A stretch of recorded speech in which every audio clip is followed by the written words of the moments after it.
Cleopatra's story is one of extraordinary ascent and heartbreaking descent. A saga shaped not only by her personal brilliance and ambition, but also by her masterful diplomacy and her delicate dance with the ever-powerful Roman Empire. From her earliest days as a young princess thrust into a volatile throne room to her final moments cloaked in myth and mystery, Cleopatra's life was defined by her ability to navigate political treachery and wield influence in a world dominated by men and empires. Her rise began amidst turmoil. Born into the Ptolemaic dynasty, Cleopatra inherited a throne fractured by rivalry and ambition. From the start, she understood that survival required more than royal blood. It demanded wit, charisma, and the skill to forge alliances. She was not content to be a puppet queen controlled by her brother or by the Roman generals who eyed Egypt's riches. Instead, Cleopatra embraced the full mantle of leadership, mastering the Egyptian language and customs to win the loyalty of her people and presenting herself as a living goddess, the embodiment of Isis. Cleopatra's diplomatic acumen was evident in her relations with Rome, the superpower rising in the West. Recognizing that Egypt's future depended on its relationship with Rome, she cultivated alliances with its most powerful leaders. Her famous meeting with Julius Caesar was more than romance. It was a strategic partnership. Through Caesar's favor, she regained her throne and secured her kingdom's autonomy, strengthening Egypt's position amid the shifting tides of Mediterranean power. After Caesar's assassination, Cleopatra's diplomatic genius did not falter. She allied with Mark Antony, one of Rome's triumvirs and Caesar's closest confidant, weaving bonds of personal and political loyalty that challenged Octavian's growing influence.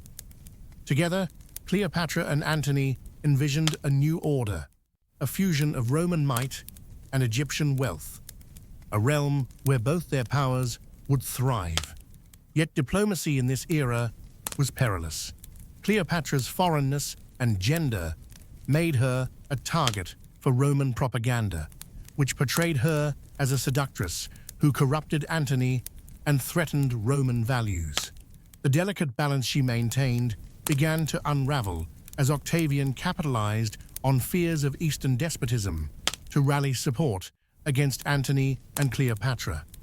The decisive confrontation came at the Battle of Actium, where Cleopatra and Antony's forces were defeated.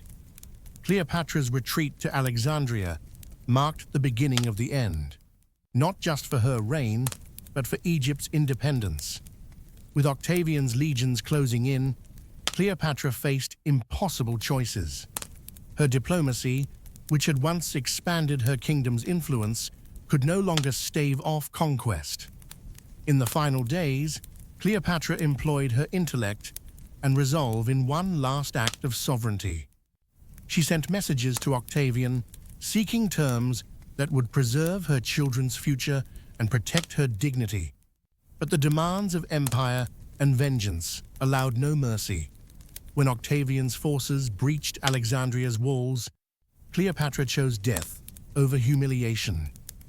According to ancient accounts, she ended her own life, most famously by the bite of an asp, a symbol of royal power and divine protection.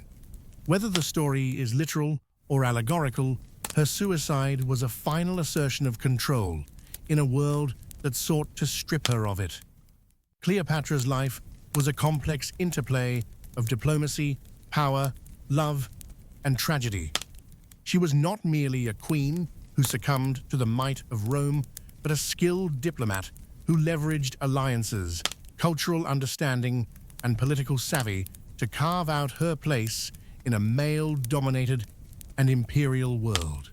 Her death closed the chapter on an era, but opened the door to a legacy that continues to captivate and inspire. Her story reminds us that leadership is rarely simple. It is a constant negotiation between strength and compromise, ambition and survival. Cleopatra's rise and fall, her deft diplomacy with Rome, and her tragic end paint the portrait of a woman who was in every sense a ruler shaped by and shaping the turbulent times in which she lived. The hot Alexandrian sun poured golden light over the marble courtyards of the royal palace. Palm fronds rustled in the breeze, drifting off the Mediterranean Sea, and the scent of myrrh hung thick in the air. In the heart of the palace, behind finely carved cedar doors, a girl no older than 10 sat cross-legged on the floor, her small fingers moving swiftly over a parchment scroll. Her hair was braided with gold thread, her eyes dark as obsidian, and her voice murmured softly in Greek. Her name was Cleopatra VII Philopator, daughter of Pharaoh Ptolemy II, heir to a kingdom that had once been great, now precariously balancing on the edge of ruin. Cleopatra was not like the other royal children. While her siblings were content to indulge in the luxuries of court, honey cakes, silk robes, the performances of dancers, and the flattery of servants, Cleopatra asked questions. She wandered the palace library, questioned philosophers, and to the dismay of her tutors, insisted on learning not only Greek but Egyptian, the language her ancestors had forsaken for generations. She had an unshakable belief: a queen should understand the people she rules. Her father, Ptolemy XIII, known mockingly as Auletes, the flute player, ruled with a shaky hand. Though a descendant of Alexander the Great's general Ptolemy I, Auletes was no warrior. He preferred music to politics, wine to war. The kingdom under him was riddled with corruption. Roman influence had grown too powerful, and Alexandria teetered under the weight of debt and foreign intervention. Cleopatra watched all this unfold from the shadows of columns and doorways, her sharp mind cataloguing every betrayal, every bribe, every secret whispered in the court. By the time she was 14, she knew more about statecraft than most of her father's advisors. But even the smartest mind cannot hold back the tide of politics. In 58 BC, her father was driven from Alexandria by a furious mob, the streets filled with cries of rebellion, demanding his exile for his disastrous handling of the economy and his alliance with Rome. Cleopatra fled with him, a journey that took her from the palaces of Alexandria to the cold marbled halls of Rome, where her father begged Pompey the Great for military support. She was only a girl, but she observed everything. She saw how Rome viewed Egypt as a wealthy fruit ripe for the picking. She saw how easily Roman senators could be swayed by gifts of gold and grain. She learned that power wasn't held by those who wore the crown, but by those who held the purse. 3 years later, her father returned to Egypt, his throne propped up by Roman legions. With Cleopatra by his side, he crushed the rebellion. Many nobles were executed. The streets were purged. But something else had changed. Cleopatra was no longer just the curious girl of the palace. She had seen what exile meant, what it cost, and what survival demanded. When Auletes died in 51 BC, Cleopatra was 18 years old. She had spent nearly a decade studying politics, languages, philosophy, mathematics, and theology. She spoke fluently in at least 7 languages, including Egyptian, a rarity in the Greek-speaking Ptolemaic court, but law and blood were unyielding. She could not rule alone. By her father's will, she was to rule jointly with her 10-year-old brother, Ptolemy XIII. The marriage was ceremonial, a dynastic tradition, but power was far from equally shared. Cleopatra immediately took the reins of the state, signing documents alone, issuing edicts without her brother, even having her face struck on coins without his. This was unacceptable to the guardians of the boy king, especially the eunuch Pothinus and the general Achillas. They saw in Cleopatra a danger, too intelligent, too independent, and worst of all, too beloved by the people. In the second year of their joint rule, they struck. Cleopatra was forced from the palace in the dead of night, her household scattered, her allies silenced. She fled Alexandria in disguise, making her way to Syria. There, in exile once more, she raised her own army. Camped in the sands, east of the Nile, she began plotting her return. But Egypt was no longer the only battlefield. In the west, Rome was imploding. Civil war had erupted between Julius Caesar and Pompey. Egypt's fate was now tied to the victor of that distant war. And Cleopatra, always watching, always learning, knew this might be her chance. By 48 BC, Pompey was on the run, defeated at Pharsalus by Caesar's legions. He fled to Egypt, hoping to seek refuge from the boy king who owed him a throne. But the advisors of Ptolemy the Perturned, hoping to curry favor with the rising Caesar, made a fateful decision. They beheaded Pompey on the shore and presented the head to Caesar as a trophy. It was a miscalculation. Caesar, horrified by the barbarity, took control of Alexandria and summoned both Cleopatra and Ptolemy to resolve their dispute over the throne. It was then, in what would become legend, that Cleopatra made her boldest move. Smuggled into the palace, she wrapped herself in a linen sack, or in some accounts, a rolled-up carpet, and was delivered as a gift to Caesar himself. When the cloth unrolled and the young queen emerged, radiant, poised, and fiercely intelligent, Julius Caesar was captivated. They talked through the night. He was nearly 30 years her senior, a hardened general, conqueror of Gaul, and dictator of Rome.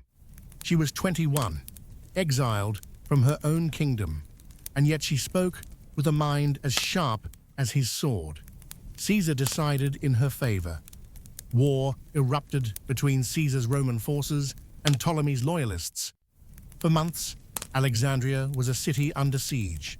The harbor burned. The great library was damaged in the fighting.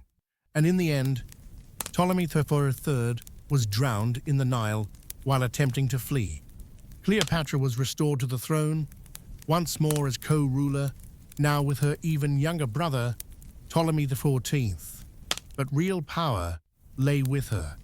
She had won her kingdom not with armies, but with wit and daring. But the stakes had grown higher. She was now a queen under Roman protection. Her kingdom balanced between independence and subjugation. And more than that, she was carrying Caesar's child. Their son, Caesarion, was born the following year. Cleopatra proclaimed him the heir not only to Egypt, but subtly, dangerously, as the rightful heir to Caesar himself. It was a claim that would one day shake the foundations of Rome. In the meantime, Cleopatra journeyed to Rome, living in Caesar's villa beyond the Tiber, dazzling the Roman elite with her presence. She was a sensation, the exotic queen, the scholar, the seductress. Statues were raised in her honor in the Temple of Venus, but her presence also made her enemies. Many in the Senate feared her influence, saw her as a threat to Roman values. When Caesar was assassinated in 44 BC, Cleopatra fled Rome with Caesarion in her arms. She returned to Alexandria, mourning, not only for the man she had loved, but for the dream they had shared.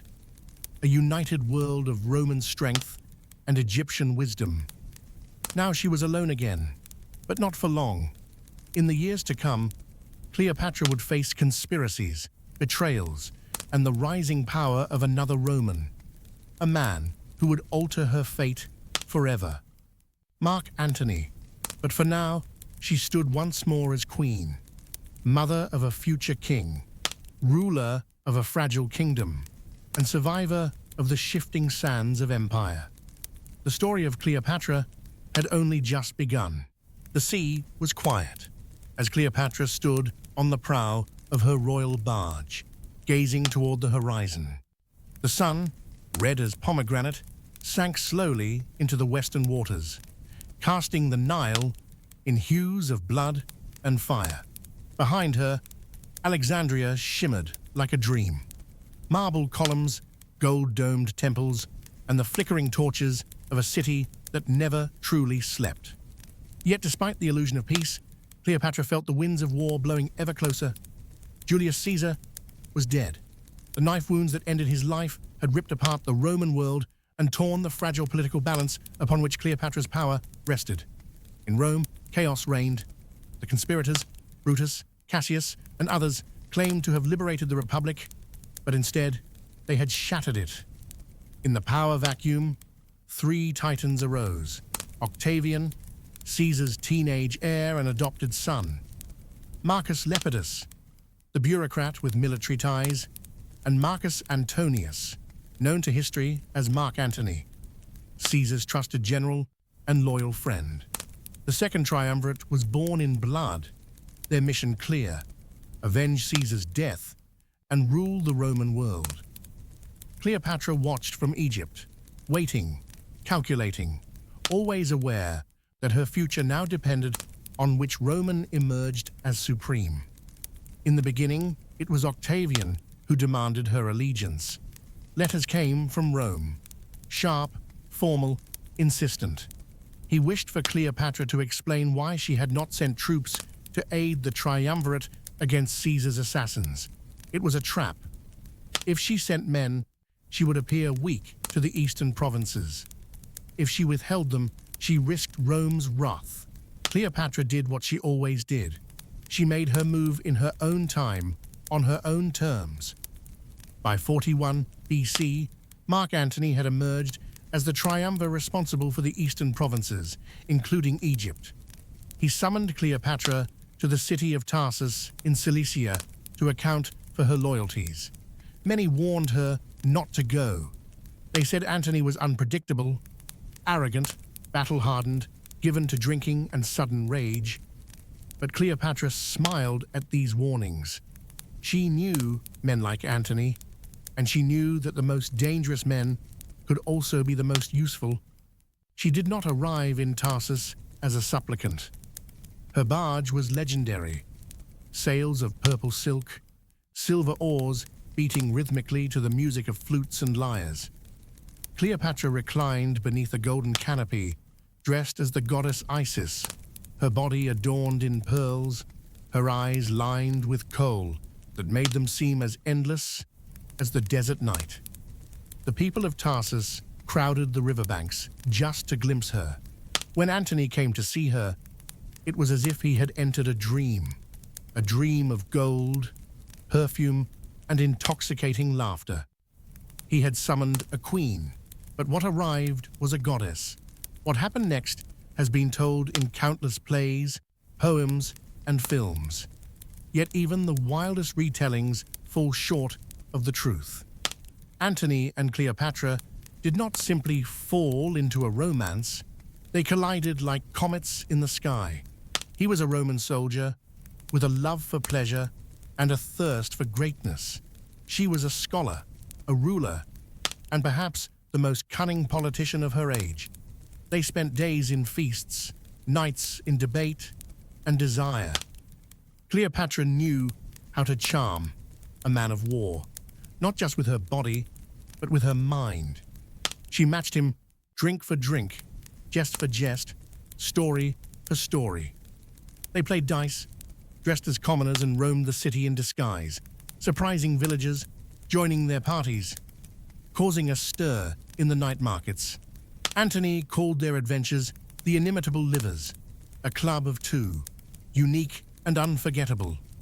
When Antony returned to the battlefield, Cleopatra returned to Alexandria, but their bond had been forged in fire. The following year, she bore him twins, a boy, Alexander Helios, and a girl, Cleopatra Selina. To Antony, they were more than children. They were a symbol of something new, a blending of East and West, of Roman strength and Egyptian divinity.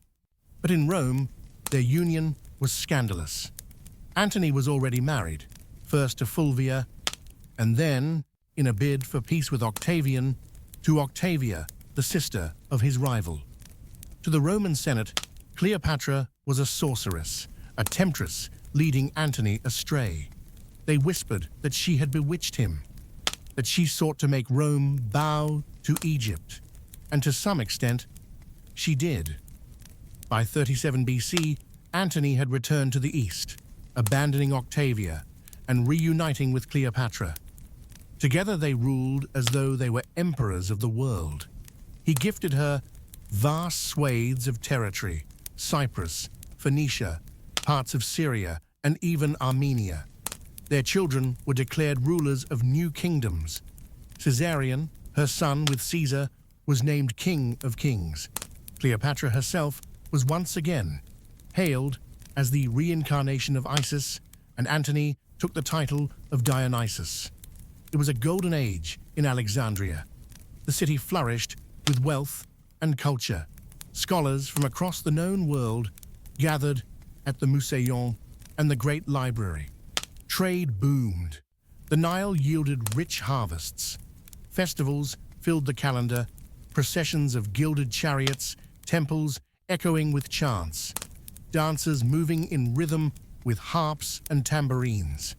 But this prosperity could not last. Octavian, back in Rome, was preparing for war. He painted Antony as a traitor to Rome, a man seduced by a foreign queen, raising bastard children and plotting to rule from Alexandria instead of the Eternal City. Cleopatra became a symbol in Roman propaganda, not of power, but of corruption. In response, Antony and Cleopatra made one final bold move. In 34 BC, they staged the Donations of Alexandria, a grand ceremony where Antony formally distributed lands to Cleopatra and their children. Rome's enemies were horrified. Octavian's agents stormed into the Senate, waving the documents as proof of treason. The final breach had been made. War was no longer a question of if, but when. Cleopatra knew it was coming. She was not afraid. Her navy was among the largest in the world, her treasury vast. Her soldiers were loyal, her people devoted. Yet war with Rome was no small matter. It was not a border conflict. It was a clash of civilizations. In 31 BC, the armies met at Actium, on the western coast of Greece. The battle would decide the fate of the world. Cleopatra commanded her own fleet alongside Antony. Historians argue over why she was there. Some say out of love, others say out of strategy. But she had always fought her own battles. She was not a woman to stand in the shadows. The battle raged for hours. Roman fire ships cut through Egyptian sails. Arrows blotted the sky. Antony's men fought fiercely, but Octavian's fleet, led by Agrippa, was better prepared. In the chaos, Cleopatra's ships turned and fled. Whether by signal, fear, or strategy, no one truly knows. Antony, seeing her retreat, broke formation and followed. It was a moment that would haunt them both forever. The battle was lost. Their army disintegrated. Allies deserted. Provinces surrendered. One by one, their empire crumbled. Cleopatra returned to Alexandria, defiant. She prepared her tomb, not out of surrender, but as a statement. If she could not rule in life, she would rule in death. Antony, broken and humiliated, fell into despair. When news came that Cleopatra had taken her own life, he plunged his sword into his stomach in grief, not knowing the news was false. He was brought, dying to her. Carried into the mausoleum, she had locked herself inside. He died in her arms. Cleopatra, ever the strategist, still sought one last audience, with Octavian himself. She met him not as a supplicant, but as a queen, draped in her finest silks, her crown gleaming, her voice calm and measured. She offered him peace, gold, even herself, perhaps hoping to seduce him as she had Caesar and Antony. But Octavian was no romantic. He wanted only one thing, to parade her in chains through Rome. She would not allow it. On August 12th, 30 BC, Cleopatra entered her tomb one final time. She dressed in her royal robes, placed her diadem upon her head, and lay upon a golden couch. Beside her were two of her most trusted servants. Some say she died by the bite of an asp smuggled in a basket of figs. Others believe she drank poison. However it happened, she chose her death, as she had chosen her life, with power, with dignity, and with defiance. Cleopatra was 39 years old. She had ruled for 22 years. Her son Caesarion was captured and executed by Octavian soon after. Her other children were taken to Rome and raised in the household of Octavia. Egypt was made a Roman province, its last pharaoh gone. But Cleopatra's legacy endured. In the centuries to come, poets, playwrights, historians, and artists would obsess over her. They would paint her as a seductress, a goddess, a martyr, a schemer, a queen. Yet the truth was more complex. She was all of these and more. She was the last ruler of an ancient dynasty, a woman who ruled in a world of men, a scholar, a strategist, a survivor. And though her body was lost to time, her story has never been forgotten. The great harbor of Alexandria was quiet that morning, the sea smooth as polished obsidian beneath the rising sun. Seagulls called to each other over the masts of idle ships, and priests walked the marble steps of the Serapeum in solemn procession, their incense trailing behind them like ghostly ribbons. Cleopatra stood in her balcony chambers, eyes fixed on the sea, her golden robe shimmering in the light. To her left, the granite bust of Alexander the Great stared forward, weathered but proud. Below her, the palace stirred with activity, but she remained still, lost in thought, deep within the labyrinth of her mind. It was only months after Antony's death, and the Roman banners now flew above Alexandria's battlements. Octavian had not entered the city in a blaze of glory. He came like a shadow, quiet, composed, controlled. Where Antony had brought fire and lust and thunder, Octavian brought silence, calculation, and the weight of inevitability. Egypt was now his, though the people of Alexandria had not yet fully accepted it. They still whispered Cleopatra's name with reverence, and so long as she lived, she remained a symbol of resistance, a serpent coiled in the heart of the Nile. Cleopatra had not truly expected to survive Antony. She had loved him, not blindly, not foolishly, but with a fire tempered by realism. Antony had been her equal, in wit and will, if not always in judgment. His fall had been her fall, and yet she remained standing. Why? Why had Octavian allowed her to live? She knew the answer, even if no one dared to speak it aloud. He wanted her for his triumph. Roman tradition demanded spectacle. When a great enemy was vanquished, the general would parade them through the streets of Rome in chains, offering the defeated up to the adoration and scorn of the mob. Cleopatra, Queen of Egypt, goddess of Isis, mother of kings, she would be Octavian's greatest trophy. But Cleopatra had not ruled for 2 decades to become anyone's prize. She summoned her most trusted servants, Iris and Charmian, and led them into the royal tomb she had commissioned years ago.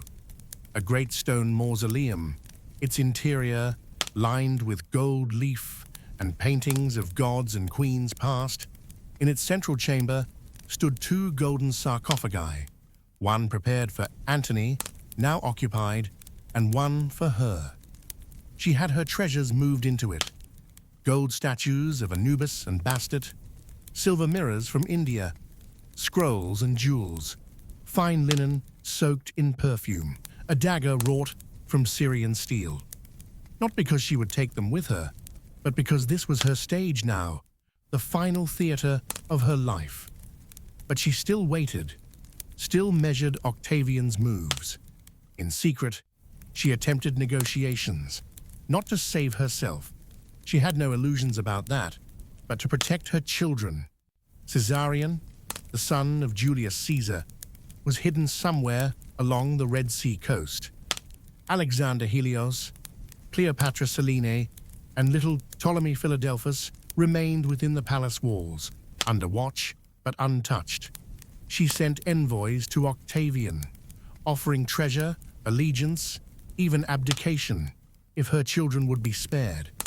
Octavian listened, always listening, always nodding, but never promising. Meanwhile, the streets of Alexandria began to change. Roman soldiers patrolled the corners where Egyptian priests once debated philosophy.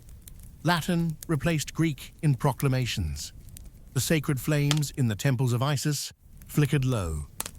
It was as though time itself was being rewritten. Egypt's centuries of glory erased beneath the sandals of Rome. Cleopatra walked among her people in disguise, as she had done in her youth. She saw the fear in their eyes, the resentment buried beneath false smiles. She passed a bakery where her name had once been carved in fresh loaves. It was gone now, scratched away. She bought pomegranates from a fruit seller who had once sung songs of her beauty. Now he barely met her gaze. But she also saw loyalty, quiet, defiant, enduring. Old women who pressed their fingers to their lips and then their hearts as she passed. Priests who lit candles for her in the temples at night, despite Roman orders. Soldiers who dropped coins in the sand before her, a secret sign of respect. Her people had not forgotten her, and that was dangerous. Cleopatra understood symbols. She had built her reign on them, on robes of Isis, on performances of divinity, on the spectacle of state. But now the symbol she had become was a threat to Rome's fragile narrative. She was not the broken queen they hoped for.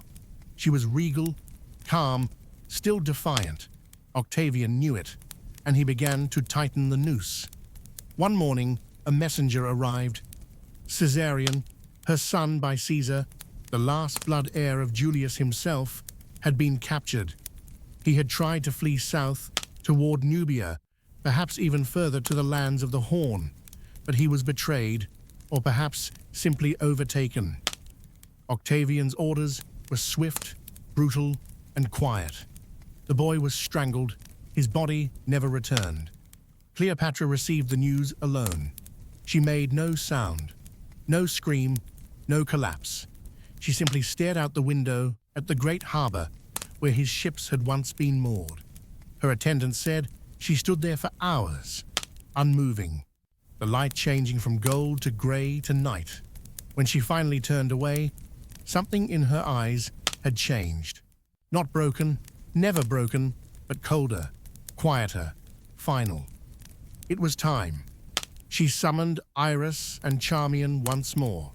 They returned with sealed jars, imported from the Theban tombs, guarded in secret for years.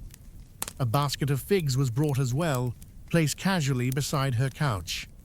Hidden within, coiled and silent, lay her chosen executioner. Cleopatra bathed that night in milk and honey. She dressed in the robes of Isis, silver and white, her arms adorned with heavy gold bracelets, her crown set with sapphires. She applied her makeup carefully, not in vanity, but in ritual. Her lips were red, her eyes black-lined, her skin perfumed with lotus oil. Then she lay on the golden couch in the heart of her tomb. History will forever argue what happened next. Some say she let the asp, sacred to the pharaohs, bite her breast. Others say she drank poison from a needle hidden in her hairpin. A few claim it was a mixture, venom and draught combined, to ensure no mistake.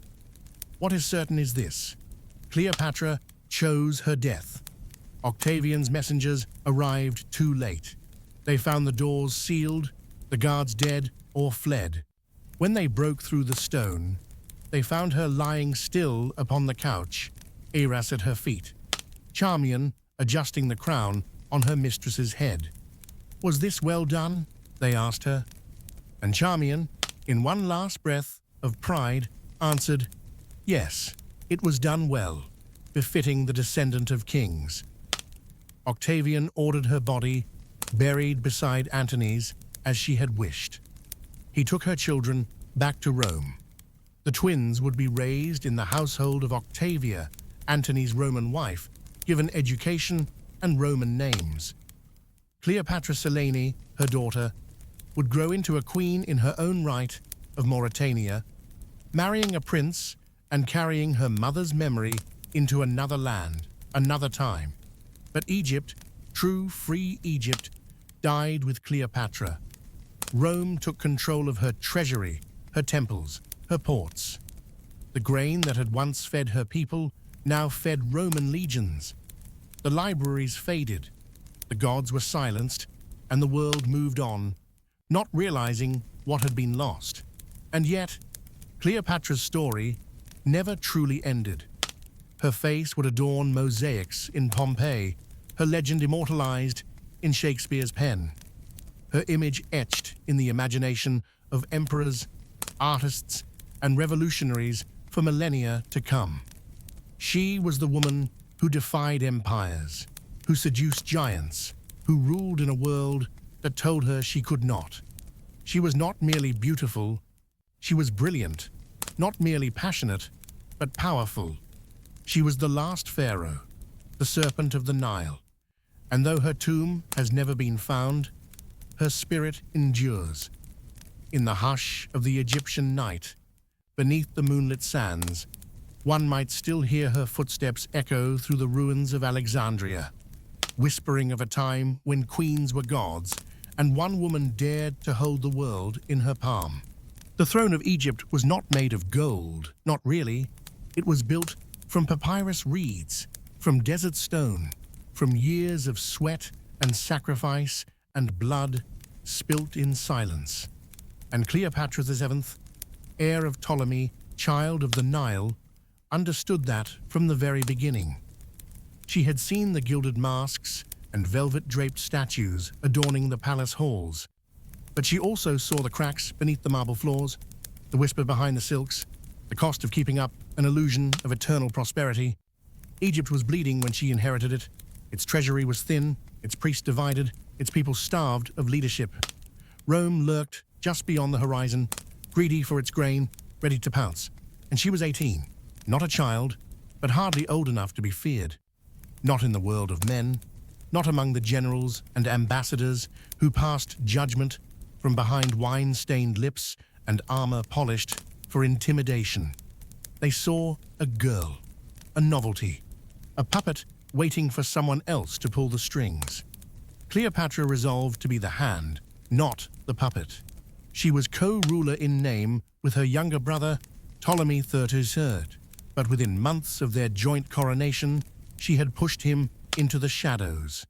She signed decrees alone, issued tax orders, met with foreign envoys without the boy. Her image appeared on minted silver coins, her profile strong and assured, her name inscribed in Greek, unaccompanied by his. It was not arrogance, it was necessity. The people needed to see who truly held the scepter. But that defiance made her enemies.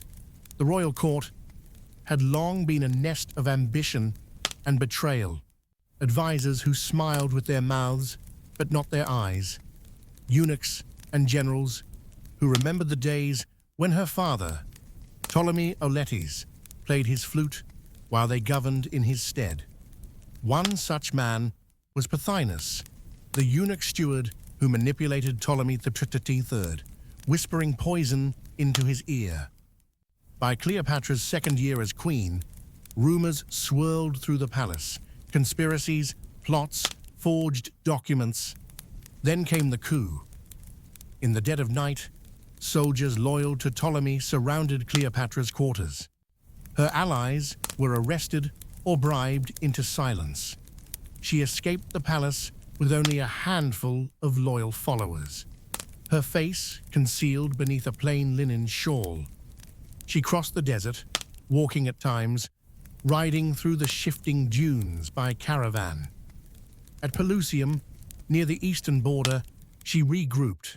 Then she disappeared, not fleeing, but preparing. Cleopatra raised her own army. While her brother's advisors played at royal politics, she reached out to mercenaries from Syria and Arabia. She drew upon the loyalty her father had bought in exile. Gold changed hands. Promises were made.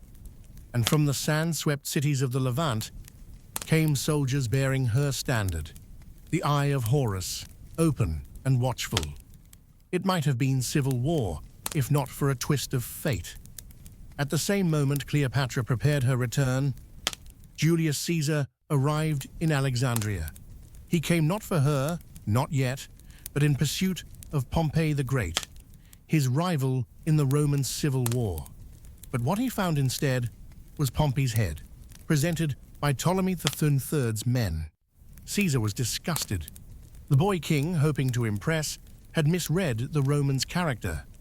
Caesar had once counted Pompey as a son-in-law, a friend. Murdering him had earned not praise, but condemnation. It was in this moment of chaos that Cleopatra made her move. Wrapped in a linen sack, or a rolled carpet, depending on the account, she had herself smuggled into the palace where Caesar lodged. Her entrance was theatrical, bold, unforgettable. One moment, a servant rolled out a bundle. The next, Cleopatra stood before Caesar, radiant and composed, her dark eyes blazing with purpose. She spoke in perfect Greek, the language of diplomacy, but laced it with Egyptian grace. She told him of her exile, of the treachery she had suffered, of her desire to reclaim her throne, not out of vanity, but for Egypt's stability. Caesar listened. To him, she was more than a political pawn. She was history's hinge, the descendant of Ptolemy, heir to Alexander's world, a woman of intellect and charm unlike any he had ever met. He agreed to mediate the dispute between her and Ptolemy. The boy king's advisors erupted in fury. What followed was not diplomacy, but war. For months, Alexandria was torn apart by violence. Caesar's legions clashed with Ptolemaic forces in the streets. Fires spread. The great library suffered damage in the chaos. Cleopatra was kept close to Caesar, her safety a matter of tactical importance and some whispered personal desire. When Ptolemy III attempted to flee across the Nile, his boat capsized under the weight of his golden armor. He drowned in the very river that had nourished his kingdom. Cleopatra emerged victorious, but Caesar, ever mindful of appearances, declared that she would co-rule, this time with her even younger brother, Ptolemy XIV, still a boy, still easy to ignore. And so began Cleopatra's real reign. With Caesar at her side, she secured her position. Egypt flourished once more. Roads were rebuilt. Trade resumed. She reinstated religious festivals, not as distractions, but as celebrations of continuity, proof that the gods had not abandoned Egypt. She dressed as Isis during ceremonies, reminding the people of her divine lineage. Her understanding of ritual was unmatched. She didn't simply rule Egypt, she embodied it. But she was more than a queen. Cleopatra became a reformer. She stabilized the currency, introducing a more consistent silver drachma that restored trust among traders. She restructured tax systems to be more equitable, rewarding farmers for grain production rather than punishing them during lean years. She built granaries along the Nile to prepare for drought. She funded shipyards and restructured ports to better handle Roman commerce. And most notably, she reopened the Great Library. The Museion, the legendary temple of learning, had lost many volumes during Caesar's siege. Cleopatra made it her mission to restore it. She sent agents across the known world, to Athens, to Rhodes, to Babylon, to purchase scrolls, to copy rare manuscripts, to invite scholars. She employed translators to transcribe knowledge into Greek and Demotic. Alexandria became once more a beacon of learning. It was not mere vanity, Knowledge was power, and Cleopatra craved both. She corresponded with philosophers, mathematicians, and physicians. She was tutored in astronomy, in alchemy, in medicine. She sponsored research on optics and engineering. There are stories, unconfirmed but persistent, that she dabbled in chemistry, testing perfumes and medicines in secret laboratories hidden within temple complexes. Her court became known not just for wealth and decadence, but for intellect. Debates were held in the gardens. Mathematicians presented their theories in the halls where dancers had once performed. It was said you could walk the palace corridors and hear 5 languages spoken in a single passage, and Cleopatra could speak each one fluently. She was one of the few Ptolemies to speak native Egyptian. When she gave public addresses, she did so in the language of the people. It shocked them, moved them, ended centuries of separation between ruler and ruled. But it was not all peace. Beneath her careful governance lurked unrest. The priesthoods of Amun and Osiris jockeyed for influence. Syrian mercenaries demanded higher pay. The people whispered about Caesar's presence in Alexandria, about the child Cleopatra bore from him, a boy she named Caesarion. Rome did not acknowledge him, but Cleopatra did. She raised him as the heir to both worlds, dressed him in Egyptian linen, taught him Latin, surrounded him with guards from both cultures. She envisioned a dynasty of union, of synthesis. A new empire ruled from Alexandria, not Rome. But then Caesar was assassinated.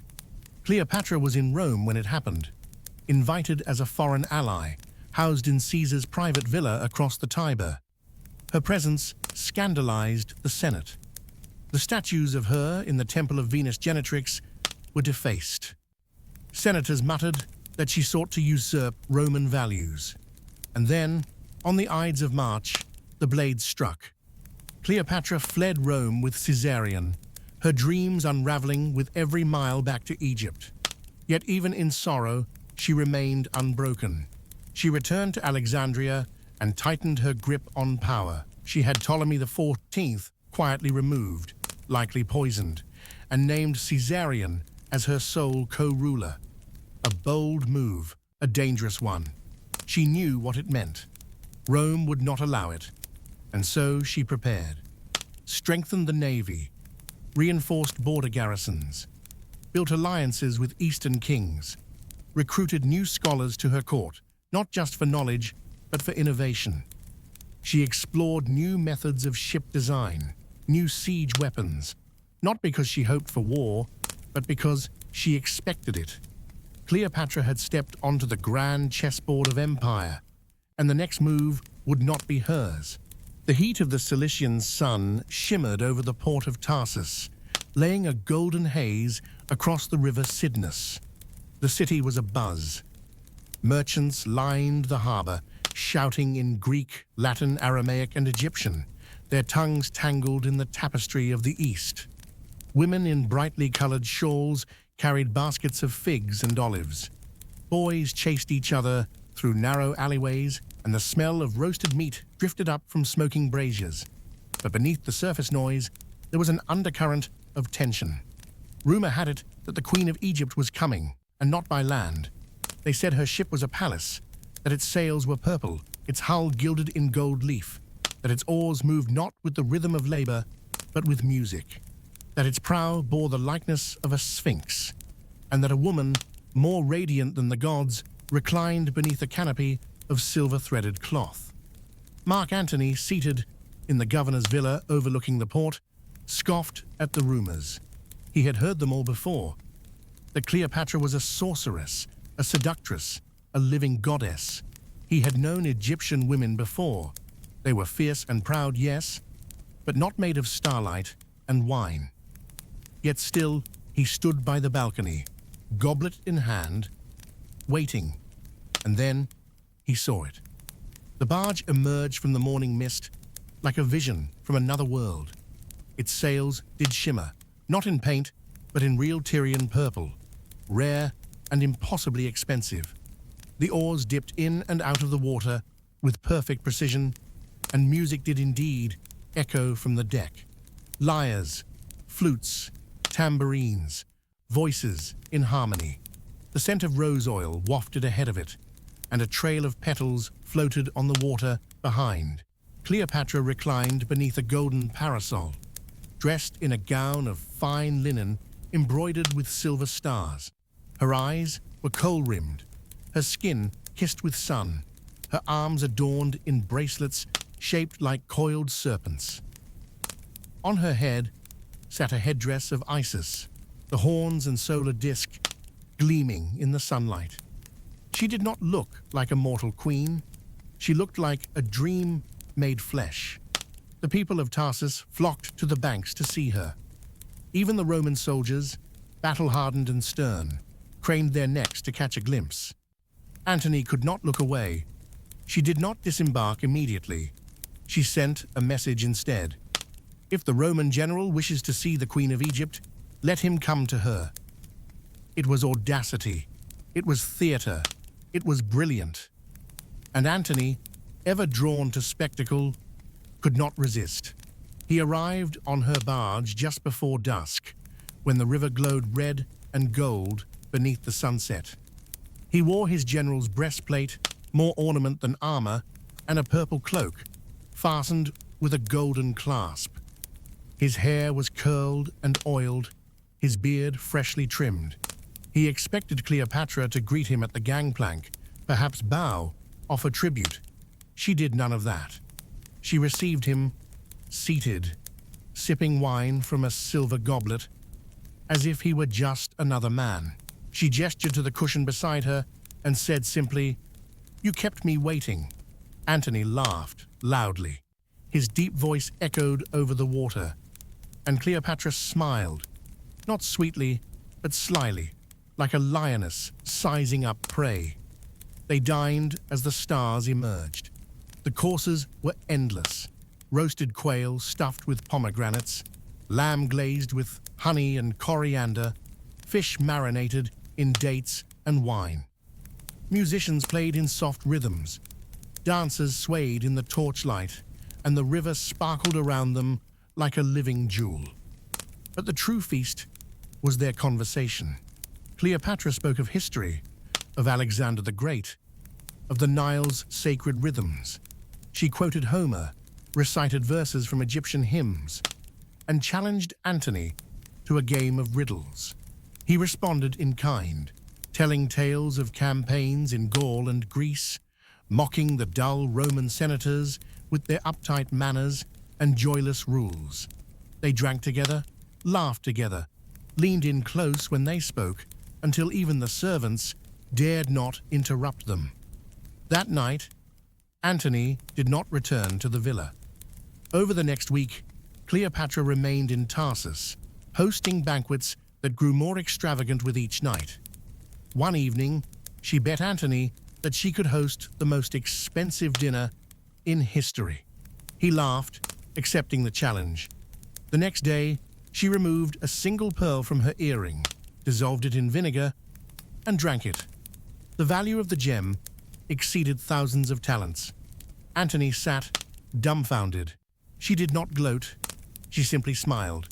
A queen who knew the value of spectacle. But beneath the games and wine, politics stirred. Antony had summoned her for answers. Why had she not supported the triumvirate after Caesar's death? Where had her loyalty been? Cleopatra answered not with excuses, but with facts. Egypt had provided grain, ships, and gold. Egypt had been stable when Rome burned. She presented ledgers, scrolls, and contracts. She spoke of Caesarion, not as a child of vanity, but as a potential ally, a link between Egypt and Rome's divine bloodline. Antony listened, and for the first time since Caesar's fall, he saw a path beyond Rome's tired power struggles, a path forged in the East, guided by this extraordinary woman. By the time Cleopatra sailed away, Antony was not the same man. He followed her weeks later to Alexandria, and when he arrived, the city celebrated as if the gods themselves had descended. Cleopatra welcomed him not as a guest, but as a co-ruler. They rode together through the streets in golden chariots. They made offerings at the temples, appeared before the people as Isis and Dionysus reborn. Their love, if that's what it was, blossomed not in privacy, but in full view of the world. And yet, behind the perfume and performances, real power was taking shape. Cleopatra gave Antony access to her treasury. In return, he legitimized her hold on neighboring territories. He granted her Cyprus, parts of Phoenicia, and even Syria. Their twins, born the following year, were celebrated across the east. Alexander Helios was proclaimed King of Kings, and Cleopatra Selene, Queen of Queens. Cleopatra became more than a monarch. She was now the mother of a dynasty. They created a court known as the Inimitable Livers, a circle of elites who dined, hunted, studied, and feasted together in endless revelry. But it wasn't all decadence. These gatherings were forums for ideas, for strategies. Cleopatra invited mathematicians, architects, and poets.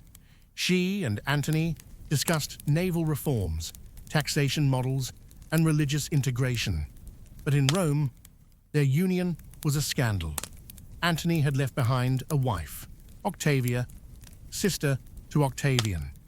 The Roman people were not pleased to hear that their general now wore Greek robes, worshipped Egyptian gods, and fathered foreign heirs. The Senate muttered of betrayal. Statues of Cleopatra were defaced. Political pamphlets, crude, slanderous, depicted her as a snake with a crown coiling around Antony's neck. Octavian, ever the tactician, bided his time. And when Antony formally divorced Octavia and named Caesarion as Caesar's true heir, Octavian struck. He presented Antony's will, likely forged or stolen, before the Senate. It claimed that Antony wished to be buried in Alexandria, that he had gifted Roman territories to his children with Cleopatra, and that he would make Caesarion king over Rome itself. The outrage was thunderous. In 32 BC, war was declared. Antony and Cleopatra did not cower. They prepared. Cleopatra began building a massive fleet in the Alexandrian harbor. New ships were commissioned. Egyptian engineers reinforced the prows with iron. Grain was stockpiled. Gold was melted down into bars and hidden in stone vaults. Cleopatra visited each temple, reaffirming divine blessings, rallying support from priests and prophets alike. She promised her people victory, not for her, but for Egypt's future. And though war loomed, the city celebrated. Cleopatra and Antony stood side by side in the palace courtyard, surrounded by torches, by song, by the roar of 1,000 voices calling their names. They toasted the gods, toasted their children, toasted the fire in their blood. For in their hearts, they believed they could win. They were wrong, but they did not know that yet. Not as they stood on the balcony, wrapped in silk and gold, drinking from chalices that once belonged to pharaohs. Not as the stars wheeled above, and the Nile whispered of destinies that had not yet come to pass. Not as Cleopatra turned to Antony and said softly, "Let them come." And he replied, "They will not find us wanting." The winds that curled around Alexandria in the spring of 32 BC were heavy with salt and smoke. They rattled the windows of the palace and moaned through the alleyways of the old city, setting the temple torches fluttering and the papyrus boats trembling along the Nile's edges. Cleopatra stood on the marble terrace of her private observatory, gazing out across the harbor where hundreds of ships bobbed gently on the tide. Beneath her, the city stirred, blacksmiths hammering steel into spearheads, carpenters cutting timber for new triremes, scholars reading omens from the stars. War was no longer a whisper. It was coming, loud, hungry, and inevitable. Cleopatra's court had never been more alive. Messengers arrived daily from Syria, Judea, Armenia, and Cyprus. Some brought reports of allies pledging ships or troops. Others carried more dire news of betrayals, of grain shortages, of rising Roman sentiment against her and Antony. Inside the palace, the queen's advisors worked without rest. General Canidius Crassus plotted troop movements on wax tablets. Egyptian engineers argued with Roman architects about the fastest way to expand the dockyards. Scribes translated reports in 3 languages simultaneously. And through it all, Cleopatra remained at the center, calm, focused, tireless. She had grown thinner in the past year, though her presence had only intensified. The silk robes she wore were simpler now, but still regal. Her hair, still jet black and adorned with gold thread, was pulled tight in coils above her head. Her eyes seemed to burn brighter, as if the coming storm had lit a flame behind them. No longer the dazzling seductress of Tarsus, she now radiated something deeper: command. Antony, too, had changed. He had grown grayer, his cheeks a touch sunken from sleepless nights, but his energy had not faltered. Where Cleopatra commanded with elegance and cunning, Antony did so with brute force and charisma. He dined with his soldiers, called them by name, trained alongside them in the yard. When he rode through the city, children ran after him, calling him Imperator. Their relationship, once fueled by wine and laughter, had matured into something fiercer. They no longer played at being gods. They were generals now, monarchs cornered and lashing back. Together, they ruled a war machine. Yet not all was united in their empire. In Judea, Herod hesitated. Once an ally, he now courted favor with Octavian, who promised him protection and autonomy. In Armenia, the nobility resented Antony's previous campaign and watched for an excuse to revolt. Even in Egypt, beneath the surface loyalty, cracks appeared. Roman merchants whispered that Cleopatra had doomed the kingdom by dragging it into Rome's civil war. Cleopatra knew the risks. She read the omens daily. She hosted ceremonies at the Temple of Isis, offering sacrifices not for victory, but for endurance. The priests burned myrrh and chanted for Maat, the cosmic balance, to be restored. Cleopatra understood that if Egypt fell to Rome, it would not be a conquest. It would be an erasure. She summoned Caesarion to her side more often now. The boy was nearly 16, tall and serious, his father's eyes set in his mother's sharp face. She taught him the names of each province, made him listen to council meetings, speak with ambassadors. At night, she read to him from both Greek and Egyptian texts, tales of pharaohs and philosophers. He would inherit whatever remained after the war, or nothing at all. Meanwhile, in Rome, Octavian sharpened his blades. His propaganda machine, already monstrous, now moved with terrifying precision. Scrolls and speeches circulated through the empire, painting Antony as a traitor, bewitched by a foreign queen. Octavian declared that Antony had abandoned his Roman duties, gifted Roman lands to bastards, and declared Caesarion, not Octavian, the rightful heir to Caesar. It was treason. In the Senate, Octavian whipped up fury. Antony was formally stripped of all powers. War was not declared on Antony, however. Octavian was cleverer than that. War was declared on Cleopatra. It was a masterstroke. Rome could not stomach another civil war, but a foreign war against a sorceress queen was just palatable enough to rally support. Cleopatra laughed bitterly when the decree reached her.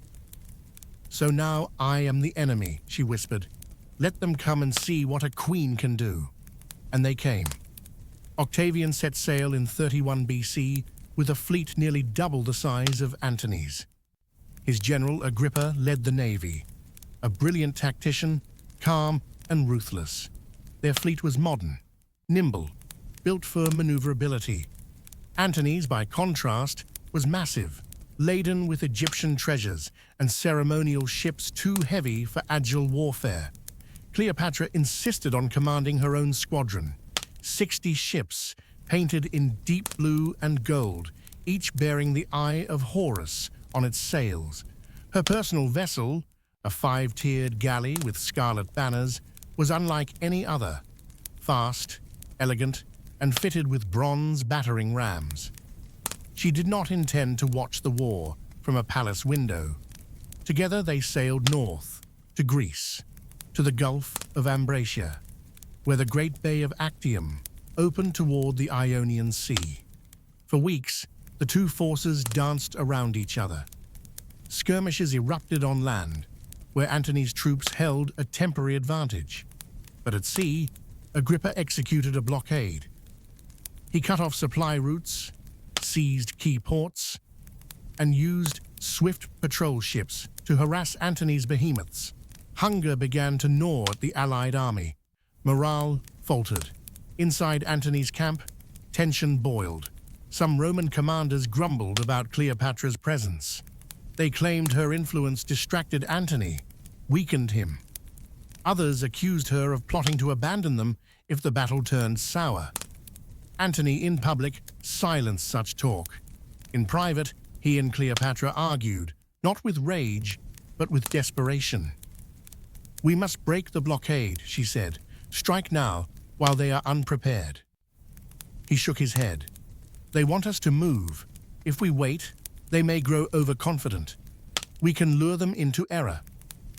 "Time is not our ally," she replied. "Our ships rot, our men starve, and your legions whisper against me." He took her hands. "Let them whisper. We will win this war together." But they both knew it. Actium would be the pivot of their world. On the morning of September 2nd, 31 BC, the winds changed, quite literally.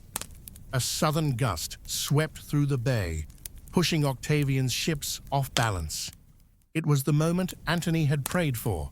He gave the order. Trumpets blared across the camp. Egyptian and Roman banners alike unfurled.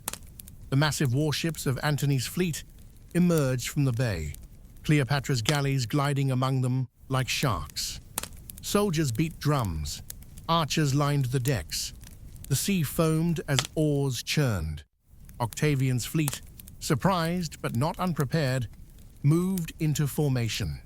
Agrippa's ships spread out in a crescent, their smaller size granting them speed. They darted around the lumbering Egyptian vessels, launching fire arrows and iron javelins. The bay erupted into chaos. Cleopatra commanded her squadron from the rear, her eyes scanning the horizon, issuing commands through signal flags and horn blasts. At first, their side held well.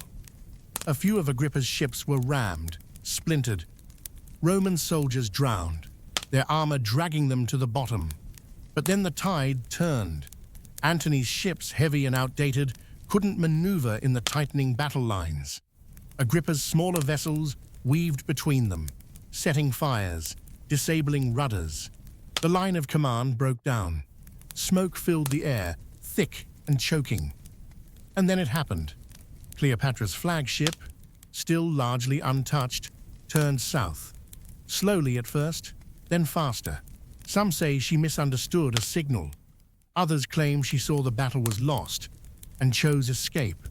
Others still whisper that it had been planned all along, a contingency. Whatever the truth, Antony saw her sails turning away, and in that instant, he chose her over everything. He broke from his formation and pursued. The sight shattered his fleet's morale. Officers panicked, soldiers dropped weapons. Some scuttled their own ships to avoid capture. By nightfall, the battle was over. Octavian had won. Antony and Cleopatra fled to Egypt. The journey back was quiet, not with the hush of peace, but with the silence of something dying. They did not speak for days. In the palace of Alexandria, they regrouped, tried to muster defenses, sent envoys, bribed generals, But the spell had been broken. Provinces defected. Allies turned. The last of their empire crumbled, grain by grain, beneath their feet. And in the halls, once filled with music, laughter, and poetry, only the winds remained, carrying with them the distant drums of a triumph that would never be theirs. The sun that once painted Alexandria in gold now cast longer, redder shadows, as if the very light had grown weary of blessing a city perched on the edge of ruin.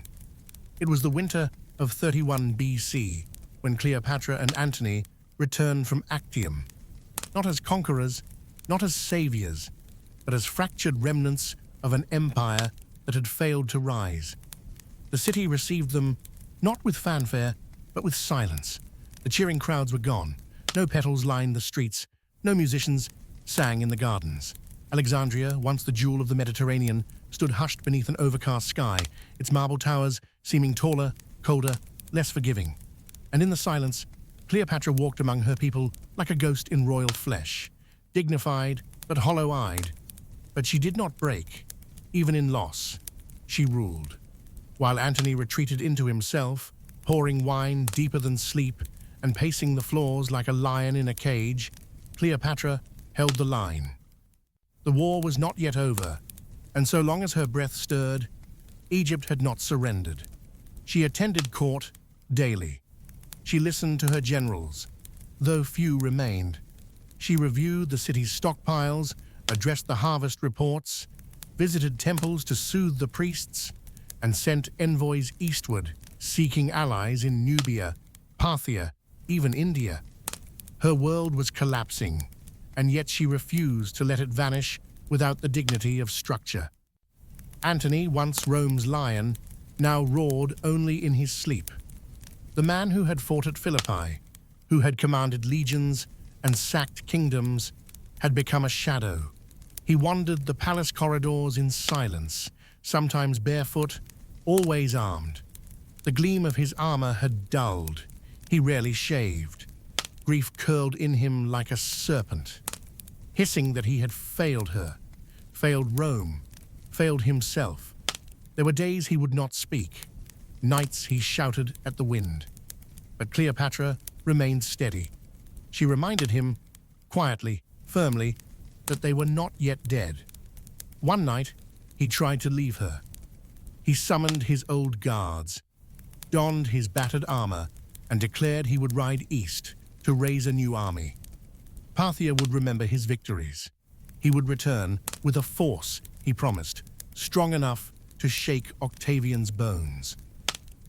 Cleopatra stood in the archway of his chamber, her robe trailing behind her like the wings of a hawk. She did not shout. She only said, "If you leave now, you will never return, and I will not follow you into another dream." He stared at her for a long moment, his face weathered by war and regret. Then he dropped the helmet from his hands, and it struck the floor like a funeral bell. From that night on, they remained side by side, not lovers only, but partners in ruin. If Alexandria was to fall, they would see it fall together, cloaked in the grandeur of their failure. Cleopatra called for a final gathering of the court. In the grand hall of Osiris, where the walls were painted with stars, and the floor bore mosaics of the Nile gods, the last of her advisors assembled, generals with worn armor, nobles with trembling hands, priests who still wore white linen though their altars were bare. Cleopatra entered in ceremonial dress, wearing the crown of Upper and Lower Egypt, a gold collar across her chest, her face painted with the reverent hands of the temple women. Beside her stood Antony, cloaked in red, unshaven but proud, a sword at his side. She did not weep, she did not tremble. She addressed them as a queen who had accepted the weight of history.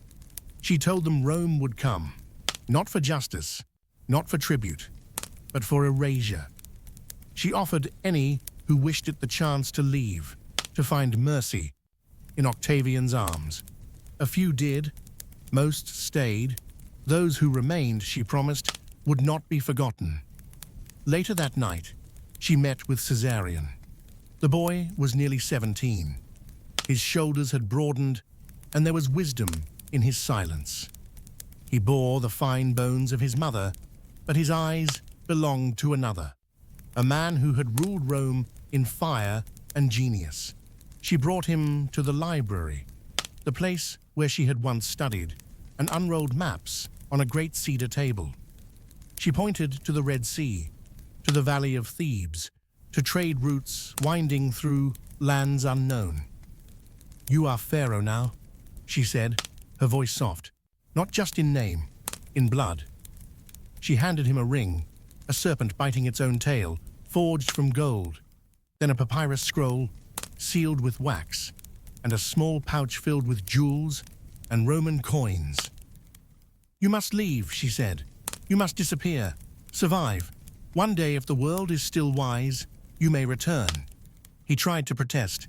His voice broke as he asked if she would come too, but Cleopatra only smiled and kissed his brow. "I am the Nile," she whispered, "and the river does not run from the sea." He left at dawn. No procession, no herald. 5 guards rode with him, men she trusted more than blood. And as the gates closed behind him, Cleopatra turned to face the east wind, her fingers clenched in the folds of her robe. She would never see him again. When Octavian entered Egypt, he came as a man rehearsing for eternity. He marched into Pelusium, took it without resistance. Memphis fell next, then Heliopolis. He spared temples, fed the poor, wore the white toga of peace. To the people, he played the liberator. But Cleopatra knew a conqueror when she saw one. She sent envoys with offers, her crown, her wealth, even herself, if her children could be spared. Octavian replied only with silence, or worse, with his agents. Word came that one of Antony's officers had defected. He had given Octavian the location of Egypt's last fleet. Before Cleopatra could intervene, it was seized and burned. That night, Antony wandered the palace alone, clutching a goblet of wine. His eyes were red, his voice slurred. "This is the end," he said to no one in particular. "All of it, ash." Cleopatra found him in the temple of Horus, collapsed beside a column. She helped him up, but he pulled away. "I will not die in bed like a child," he muttered. "If they want a Roman, they'll find one waiting at the gates." The next morning, he led a last charge against Octavian's advancing forces. It was hopeless, a symbolic gesture. Cleopatra had tried to stop him, but he would not listen. His men followed him through the city gates, shouting war cries that echoed like ghosts. Octavian's soldiers overwhelmed them in less than an hour.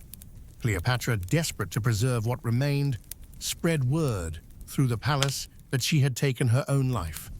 She hoped it would protect him, that he would surrender, perhaps even survive. But when the message reached Antony, it shattered what was left of him. He found a blade and turned it inward. The wound did not kill him instantly. He was still breathing, barely, when Cleopatra's servants found him. Blood covered his chest. His hands trembled.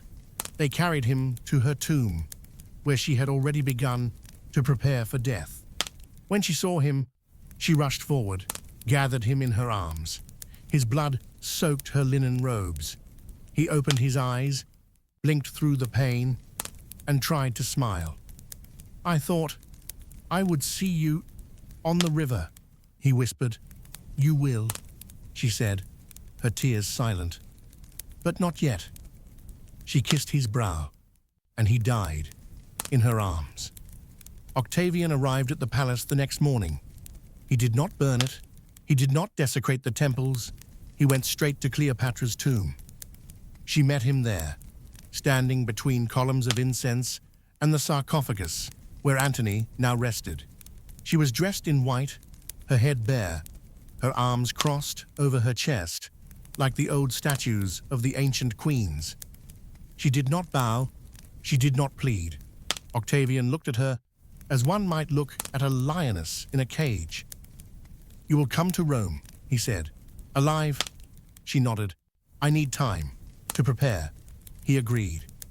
That night, she dressed in the robes of Isis and entered the final chamber with her handmaidens. The walls were painted with stars, the floor scattered with lotus petals. A basket of figs sat nearby. No one knows exactly what happened. Some say she smuggled in a serpent, an asp from the Nile. Others say poison, hidden in a hairpin or a ring. But when Octavian's guards forced their way inside, they found Cleopatra lying beside Antony, her body cold, her face serene. Eras had already died. Charmian, half faint, adjusted her queen's crown and murmured, "It is done well, as befits the daughter of kings." Then she, too, slipped away. Octavian was furious. His prize was lost, his parade ruined. But even he allowed her a burial beside Antony. Caesarion was captured days later, betrayed, and executed. Egypt was annexed. The line of pharaohs ended. But Cleopatra remained, not in flesh, but in legend, in whispers and ink and memory, in marble busts carved by those who never saw her but knew of her fire. The last queen of Egypt, the woman who defied empires, the serpent of the Nile. Her tomb was never found, but her name was never lost. The torches lining the marble halls had long since guttered out when Cleopatra finally closed the scroll. She sat cross-legged on the floor of her private study, the linen of her gown wrinkled, the gold bracelets on her arms slightly tarnished from the oil of her skin. The Nile breeze whispered through the open lattice, fluttering the pages of nearby texts, some Greek, some Demotic, others inscribed with hieroglyphs copied from walls older than the pyramids themselves. She had been reading since midnight. She wasn't preparing for war, not that night, not a negotiation, not a performance. She was simply learning. It had been her truest hunger since childhood, before the crown, before the throne, before Rome had even whispered her name. In the years long before Actium, before Antony, before even Julius Caesar set foot on Egyptian sand, Cleopatra had built an empire, not of gold or marble, but of thought. Alexandria had gifted her its greatest treasure. Not its monuments, not its harbor, but its knowledge. The Grand Museum and the library were her real palaces, and she ruled them long before she ruled Egypt. When she was a girl, barely able to wrap her hand around a quill, she begged to be taken to the library's outer halls, not the main archive that was sacred, forbidden to children, but the outer studies, where tutors copied scrolls and scholars debated in low tones over thick papyri. There, she would sit in the corners like a shadow, listening to arguments about the origin of stars, the proportions of the human body, the shape of the soul. Her eyes would follow the curving ink across reed parchment until her fingers itched to try it herself. While her brothers played in the courtyard, while her sisters polished their accents in court rehearsals, Cleopatra read. She was no ordinary royal. Most Ptolemies spoke only Greek, rarely bothering to learn the native tongue of the people they ruled. Cleopatra broke that chain. By her early teens, she spoke Egyptian as fluently as she spoke Greek, then Latin, then Hebrew, then Aramaic, then Parthian, then Median. Some claimed she could read and write in as many as 9 languages, switching between them like water flowing through reeds. It wasn't just fluency, it was mimicry, understanding, nuance. When she spoke to a Hebrew merchant, she used their idioms. When she addressed a Nubian emissary, she understood their silence. It was power, not vanity. Language was the first weapon of queens. By 14, she was translating the works of Homer and Hesiod herself. She wrote margin notes critiquing the tactics of Odysseus. She questioned the ethics of Achilles. She memorized verses in Egyptian and restructured them in Greek meter, making them sing in a new tongue. One of her tutors, a philosopher from Athens, once said, "She does not merely learn, she absorbs. She does not mirror, she reinvents." She had a private tutor for every science. One for mathematics, who taught her the mysteries of balance and ratios through the design of water clocks. Another for astronomy, who brought her to the palace rooftop during lunar eclipses and showed her how to map the stars. There was a physician from Memphis who taught her anatomy by dissecting papyrus scrolls, describing human bodies as vessels for the gods. A chemist from Cyprus taught her the properties of rare oils and minerals, how rose oil softened skin, how natron purified wounds, how henna could preserve the dead or decorate the living, even poisons. She studied those most carefully, not for cruelty, but because she understood the fragility of power. In Egypt, death could come from a cousin's wine cup as easily as a Roman spear. She practiced her calligraphy in 10 scripts. She copied temple inscriptions in Demotic and Hieratic, even carving crude versions into clay tiles to feel the words beneath her fingertips. She read the tales of Isis and Osiris, of Set and Horus, and then compared them to the Iliad, to the Babylonian Enuma Elish, to the Hebrew Torah. She searched for echoes, for patterns in myth that revealed the common fears of men: betrayal, love, death, rebirth. Her favorite subject was philosophy. She once spent a full year debating with her tutor whether justice was real or invented. They met daily beneath the colonnade, where sunlight carved shadows like blades across the stone floor. She quoted Plato, refuted Aristotle, even posed a paradox that left her tutor silent for several minutes. "I think you'd have frightened Socrates himself," he said, chuckling nervously. But Cleopatra was not content with theory. She wanted to apply it. She began to observe her father's court, not as a daughter, but as a scholar of human behavior. She sat behind the throne, hidden behind heavy curtains, listening to court petitions. She noted how men lied, how their voices changed when pleading versus threatening, how their hands clenched when they spoke of land or gold. She noticed which words the generals used when describing battles they lost, how they rearranged blame like dice thrown on a board. From these observations, she began crafting her own model of power. She saw that words could cut deeper than swords, that pauses in speech were as powerful as proclamations, that silence could control a room more effectively than shouting. And most of all, she realized that emotion was a current, not to be ignored, but harnessed. She practiced persuasion like a martial art. By the time her father grew sick, when Cleopatra was only 17, she was already his closest confidant. While her siblings bickered and undermined each other, she sat beside the old king, reviewing reports, helping draft responses to Roman envoys, managing grain exports along the Nile. Some of the advisors hated her for it, but none could deny her intellect. When her father died, she became queen in name, alongside her brother, Ptolemy III, a boy of 10. But it was her mind, not her crown, that made her dangerous, and her enemies knew it. They tried to paint her as manipulative, as unnatural. Whispers began that she studied black magic, that her library rituals were not for learning, but for summoning demons, that her intellect was a weapon forged in darkness. In truth, she had no need for sorcery, only perception. She began to shape her image with the same precision she applied to her arguments. When she appeared in public, she wore the robes of Isis. When addressing foreign envoys, she selected which language to speak based on their origin. If she wanted to intimidate, she answered questions before they were asked. If she wanted to comfort, she told stories from their homeland, sometimes in their own dialect. She began to turn perception into power.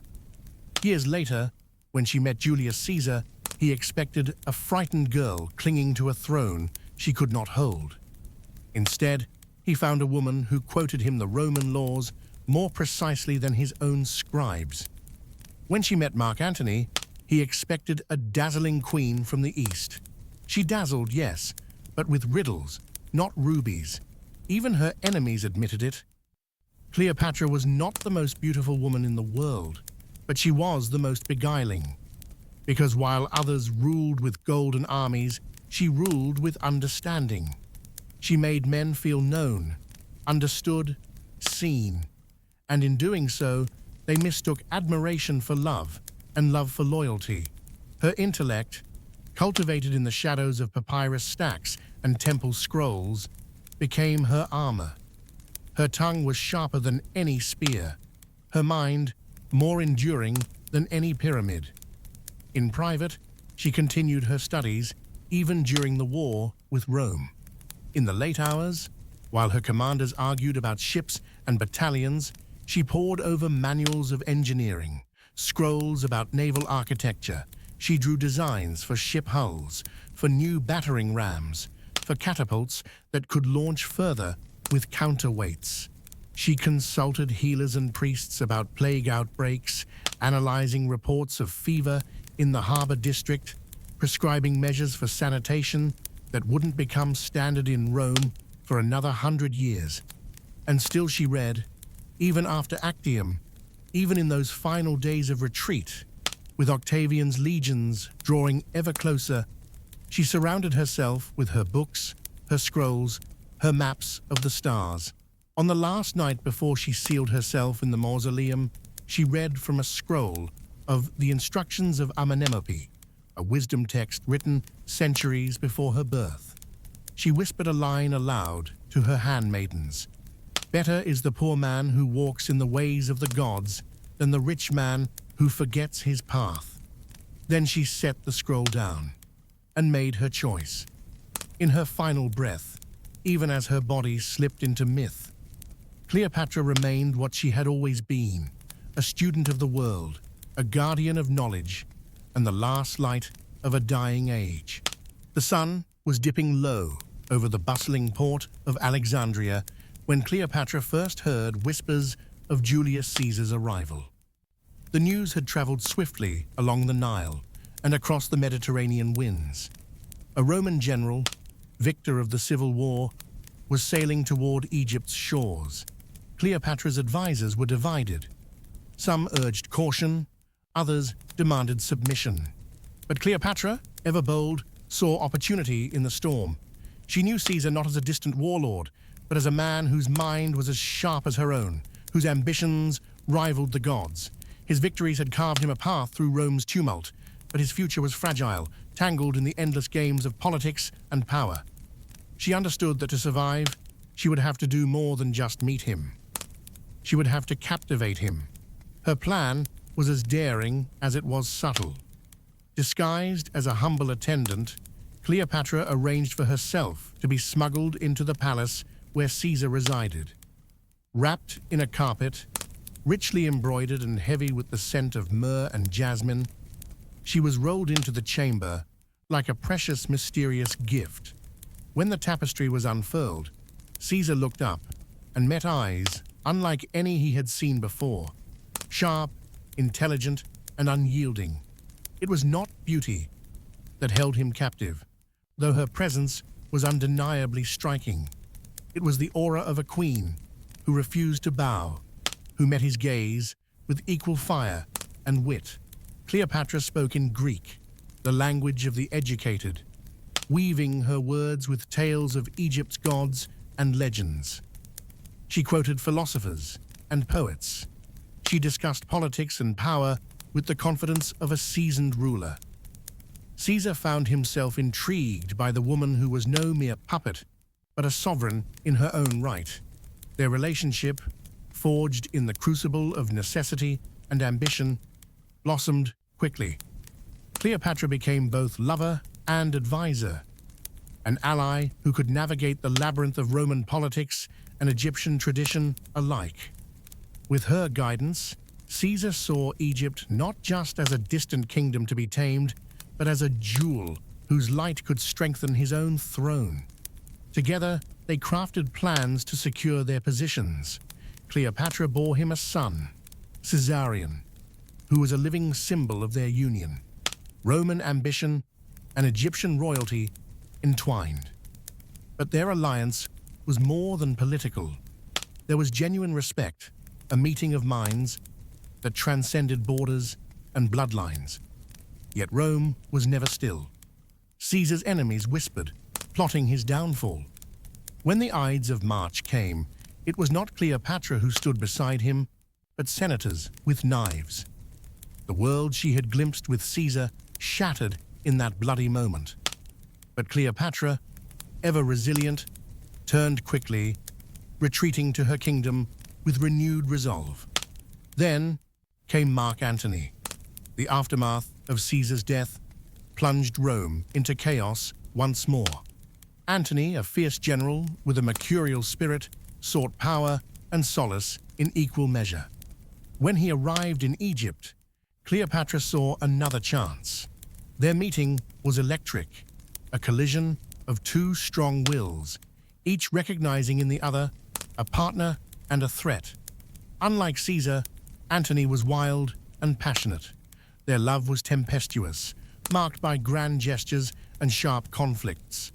Cleopatra matched his fire with her own, and together they forged an alliance that shook the ancient world.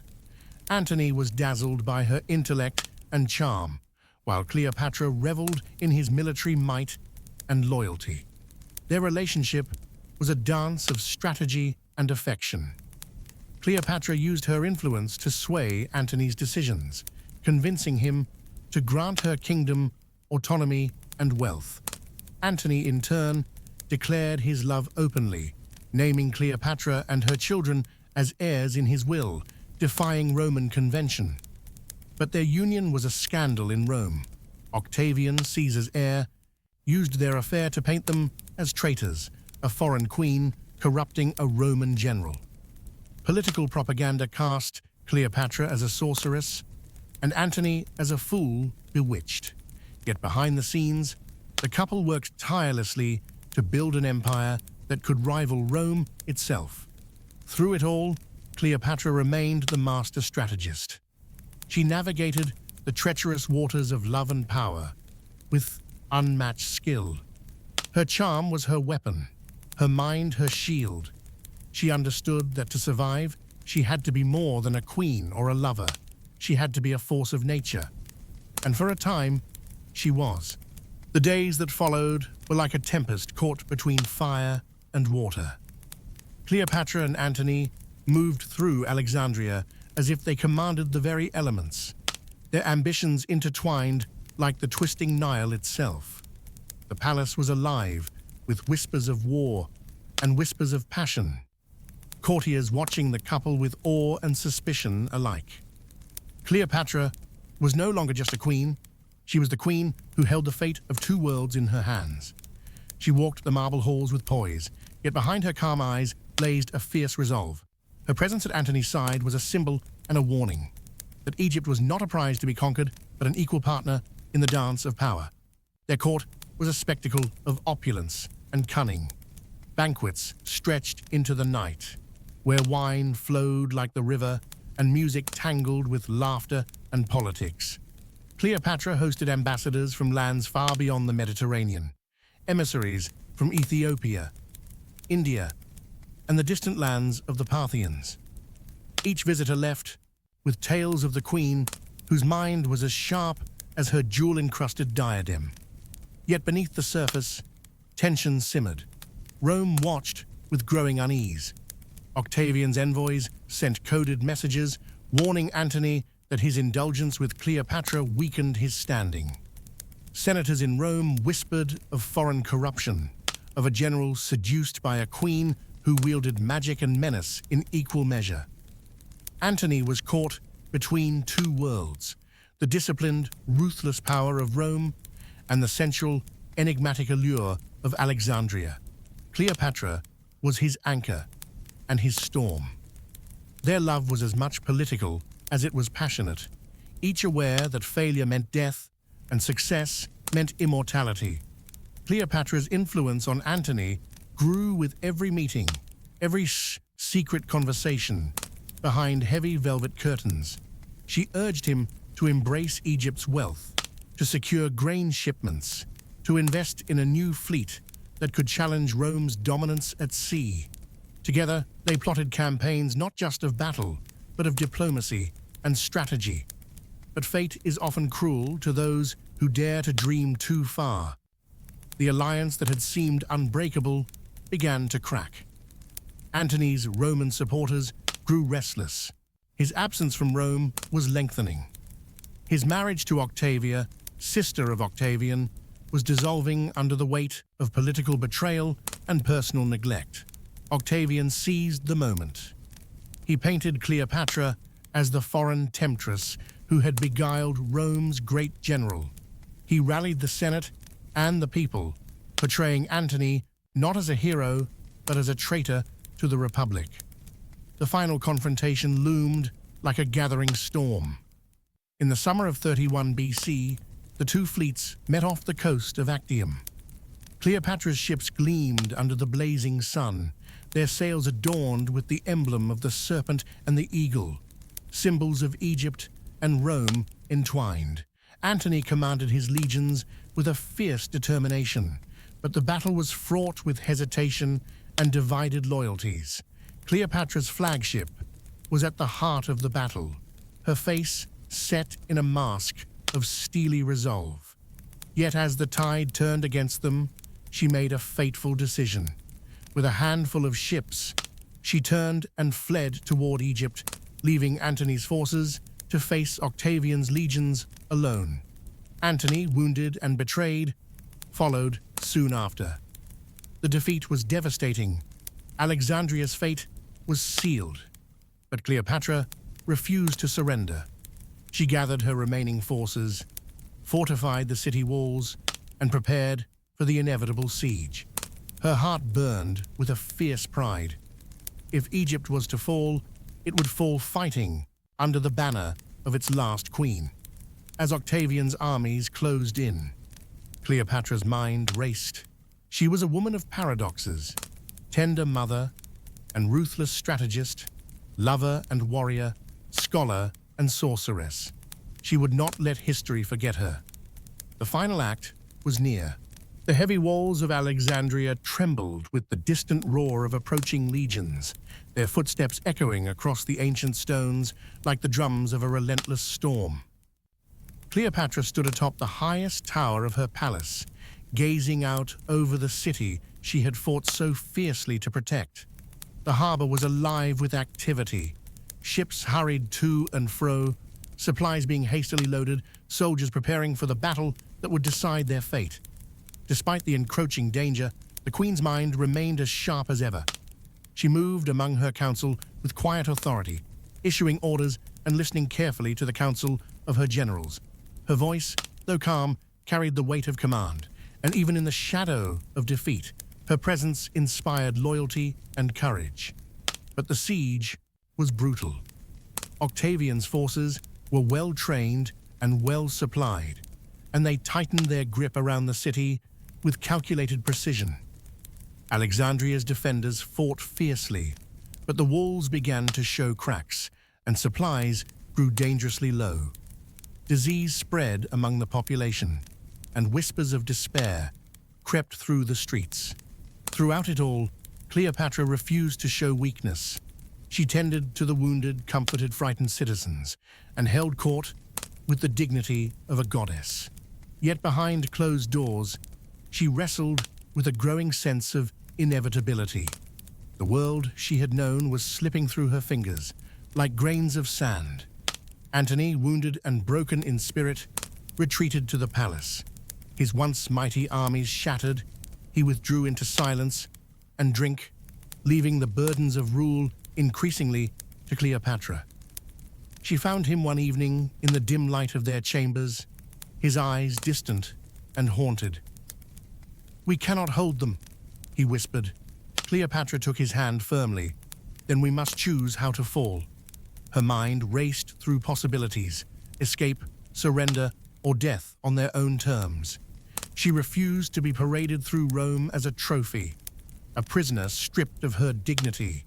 Her pride and cunning would not allow it. In a final act of defiance, she sent envoys to Octavian with offers of surrender, but with conditions that protected her children and preserved her dignity.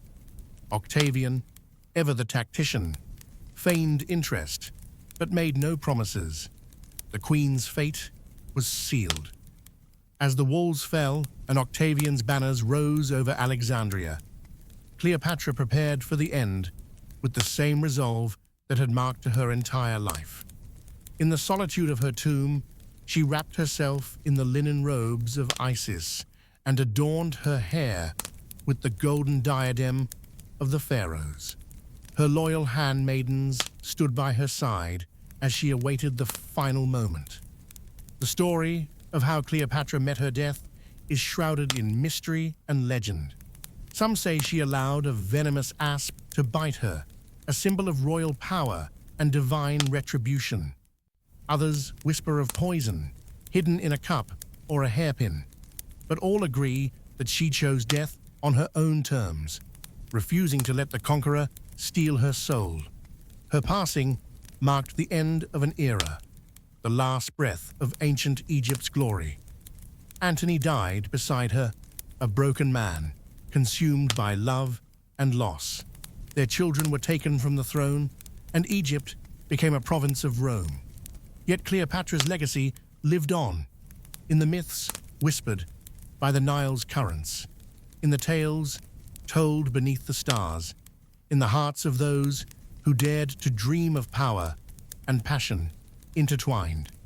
Her story is not merely one of a queen's rise and fall, but a testament to a woman who shaped history with her mind, her courage, and her unyielding spirit. In the days that followed the fall of Alexandria, the city hummed with a strange silence. The streets that once echoed with laughter and commerce were now filled with the cautious footsteps of Roman soldiers, their banners fluttering like dark omens against the burning sky. Cleopatra's grand palace had been seized, its walls adorned with the insignia of a new ruler, Octavian Caesar. But the queen herself was nowhere to be found. Rumors swirled through the markets and temples. Some whispered she had fled to the desert, others that she had taken refuge in the tombs beneath the city. The truth was more haunting. Cleopatra had chosen to vanish from the world that had once been hers, a queen stripped of her crown, but unwilling to surrender her dignity. Within the hidden chambers of her mausoleum, Cleopatra prepared for what many called her final act. Her handmaidens, loyal beyond measure, arranged her garments with reverence. Robes of pure white, embroidered with gold thread, depicting the sacred lotus and the cobra, symbols of rebirth and protection. On her head rested the diadem of the pharaohs, heavy with centuries of history and power. Her thoughts wandered back over the years, the long hours spent poring over scrolls, the whispered debates with philosophers, the fierce battles fought with sword and wit alike. She recalled Julius Caesar, the man who had ignited her ambition and changed the course of her life. She remembered Mark Antony, whose love had both buoyed and broken her. Yet it was not regret that filled her heart. It was resolve. Cleopatra knew that the world would remember her not just as a queen or a lover, but as a force, a woman who had defied empires and carved her own path through the shifting sands of history. If death was to come, she would meet it as she had lived, with courage, intelligence, and grace. The chamber was quiet, save for the soft rustle of linen and the faint murmur of prayers.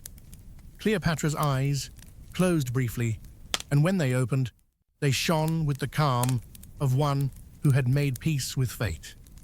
The tale of the asp's bite, though wrapped in myth, captured the imagination of generations.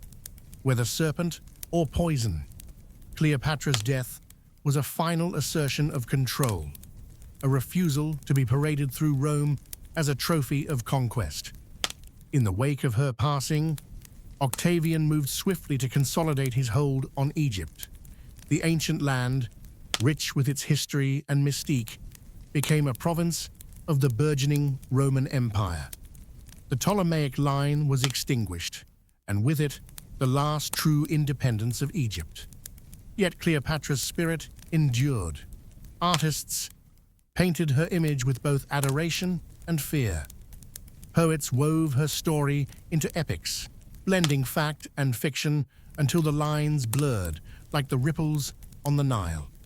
Philosophers debated her motives, historians dissected her actions, and storytellers passed her legend from one generation to the next. She became more than a queen.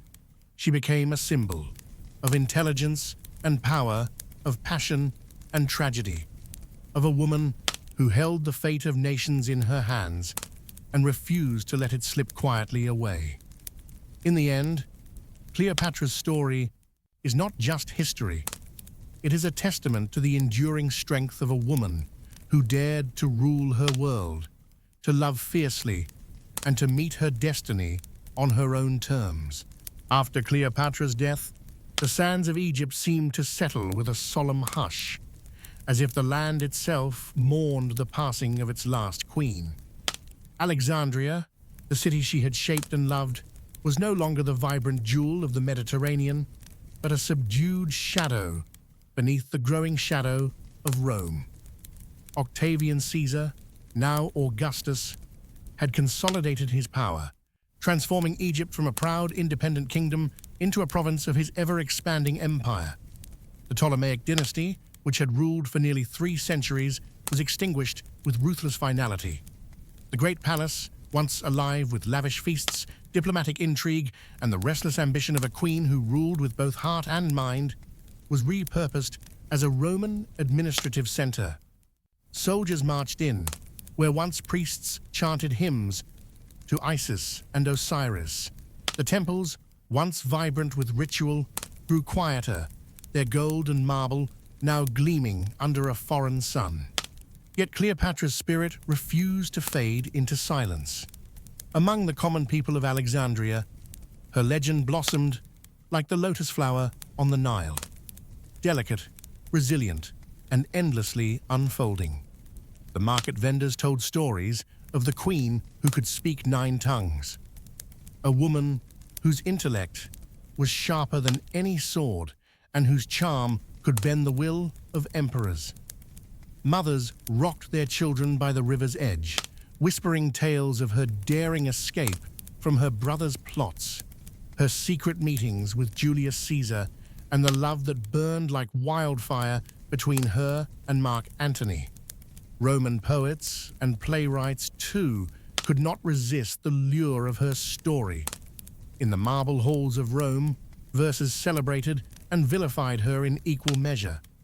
Some portrayed Cleopatra as a dangerous enchantress, a siren who led mighty men to ruin with her exotic beauty and seductive wiles. Others honored her as a wise and formidable ruler, a woman whose intellect and ambition had forced the mighty Rome itself to pay heed. Her life was dramatized in plays, inscribed in poetry, and dissected in political discourse, becoming a symbol of the complexities of power, gender, and empire. But for all the fame and myth, the practical legacy of Cleopatra's reign faced profound challenges.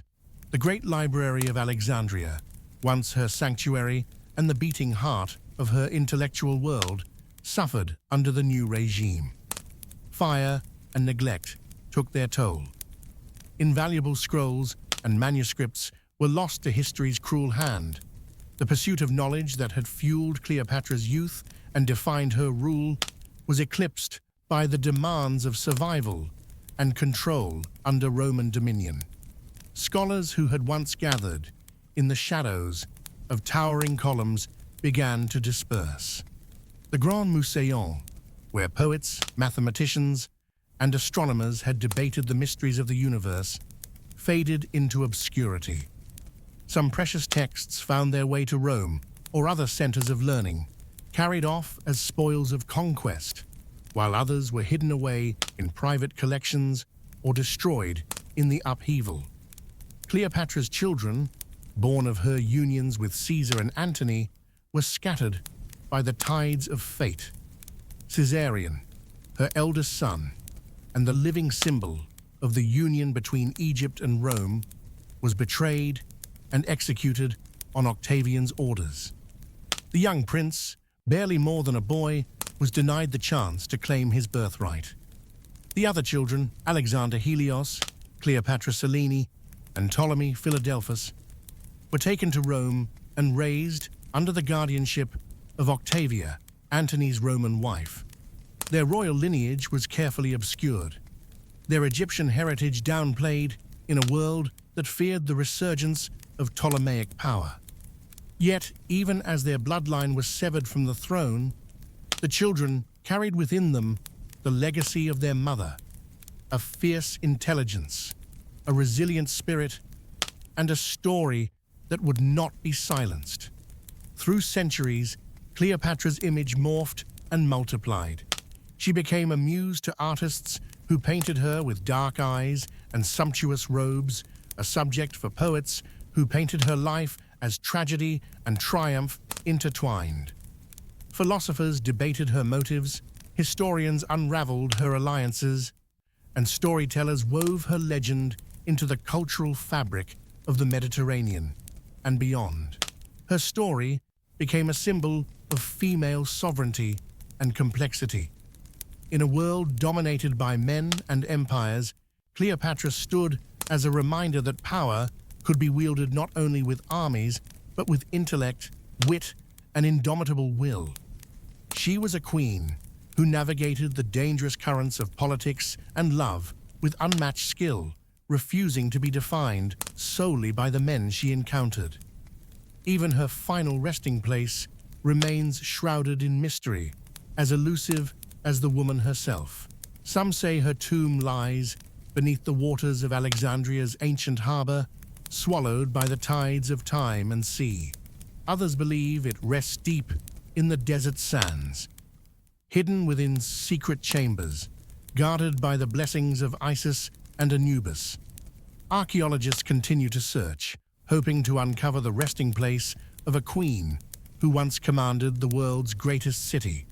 But perhaps it is fitting that Cleopatra's tomb remains undiscovered, for her true legacy is not in stone or sarcophagus, but in the stories told through generations. The queen who lived with brilliance and passion, who challenged empires, and whose name still echoes through the corridors of history. In every whispered legend and every scholarly debate, Cleopatra lives on as the embodiment of power, intellect, and enduring mystery.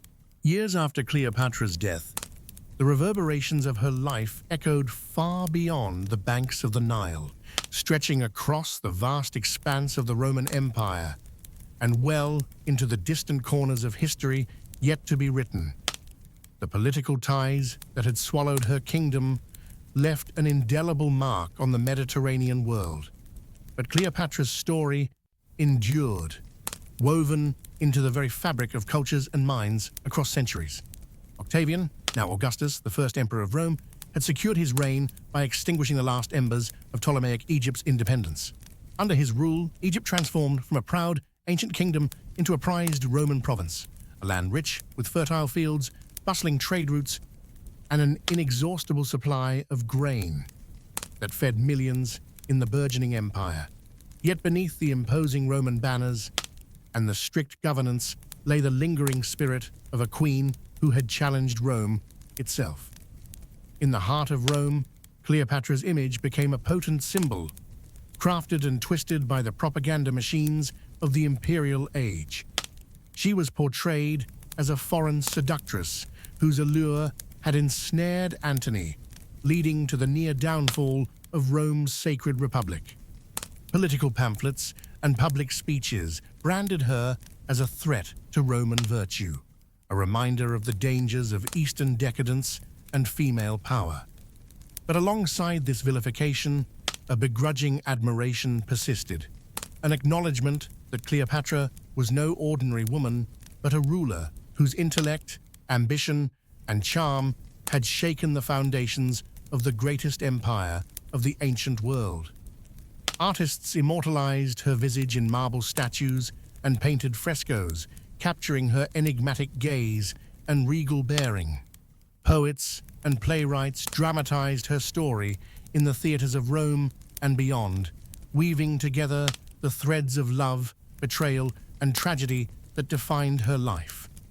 Their works cast Cleopatra alternately as a goddess, a femme fatale, and a tragic heroine, a complex figure who defied easy categorization. Meanwhile, in Egypt, the memory of Cleopatra was far from forgotten.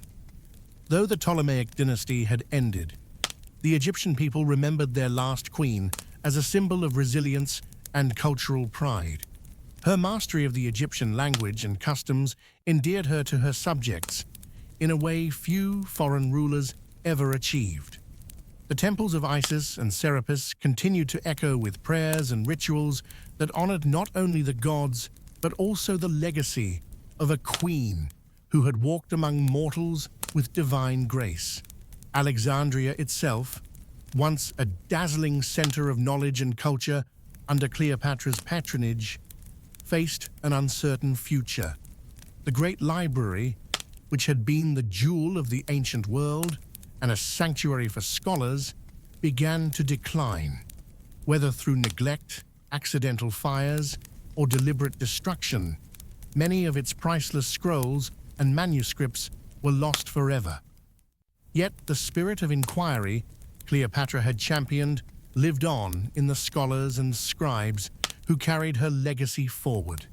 Scattered across the Mediterranean and into the burgeoning intellectual centers of the Roman world, Cleopatra's children too bore the weight of her legacy and the scars of their dynasty's fall.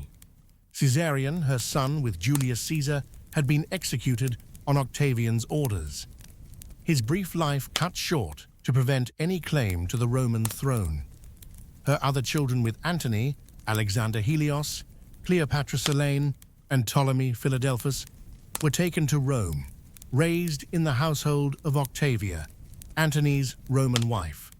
While their royal blood was carefully obscured, they carried within them the intertwined heritage of Egypt and Rome. Cleopatra Selene, in particular, emerged as a figure of significance. She married King Juba II of Numidia and later Mauritania, forging new alliances that blended Egyptian, Roman, and North African cultures. Through her, the legacy of Cleopatra found new life in distant lands, a living testament to the queen's enduring influence. The story of Cleopatra challenged and expanded the boundaries of female power in a male-dominated world. Unlike many women of her era, who were often relegated to the sidelines, Cleopatra ruled with autonomy and intelligence. She negotiated with emperors, led armies, and managed one of the richest kingdoms on earth.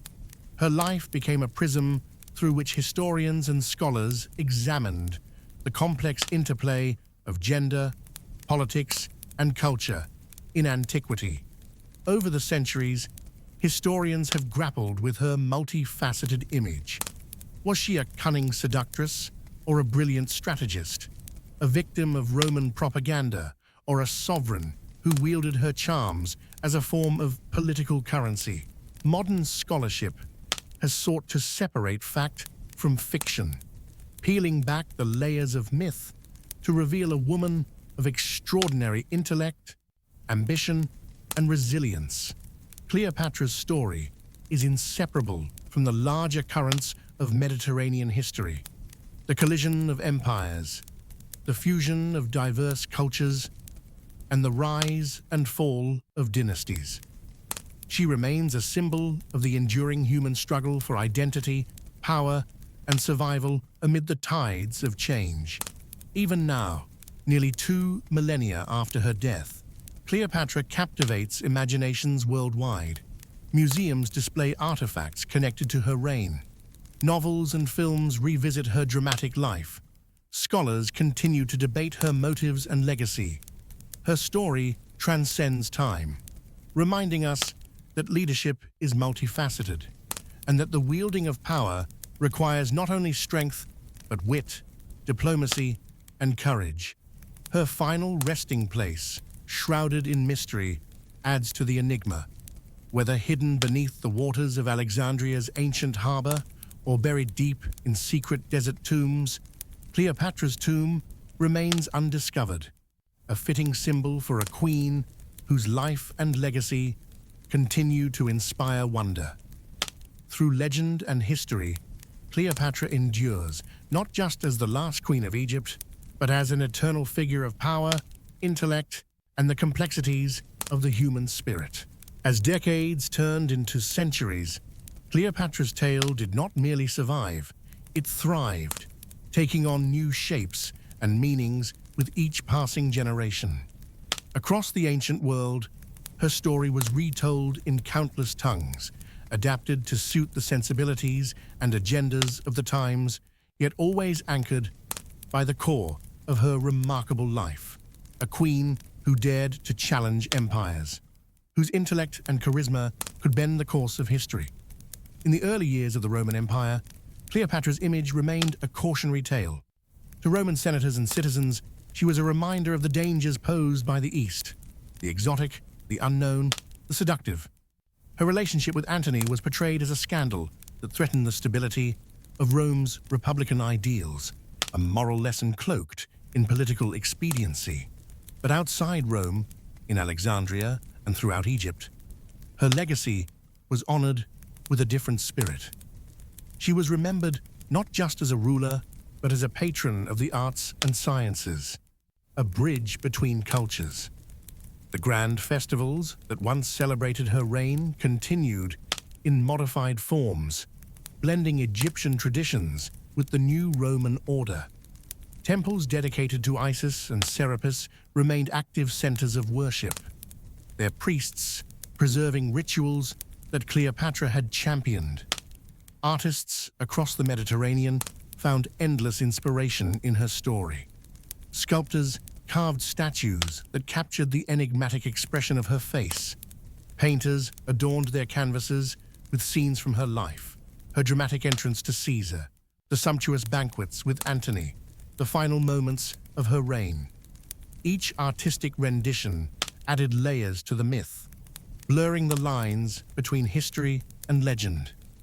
In the medieval and Renaissance periods, Cleopatra's image underwent further transformation.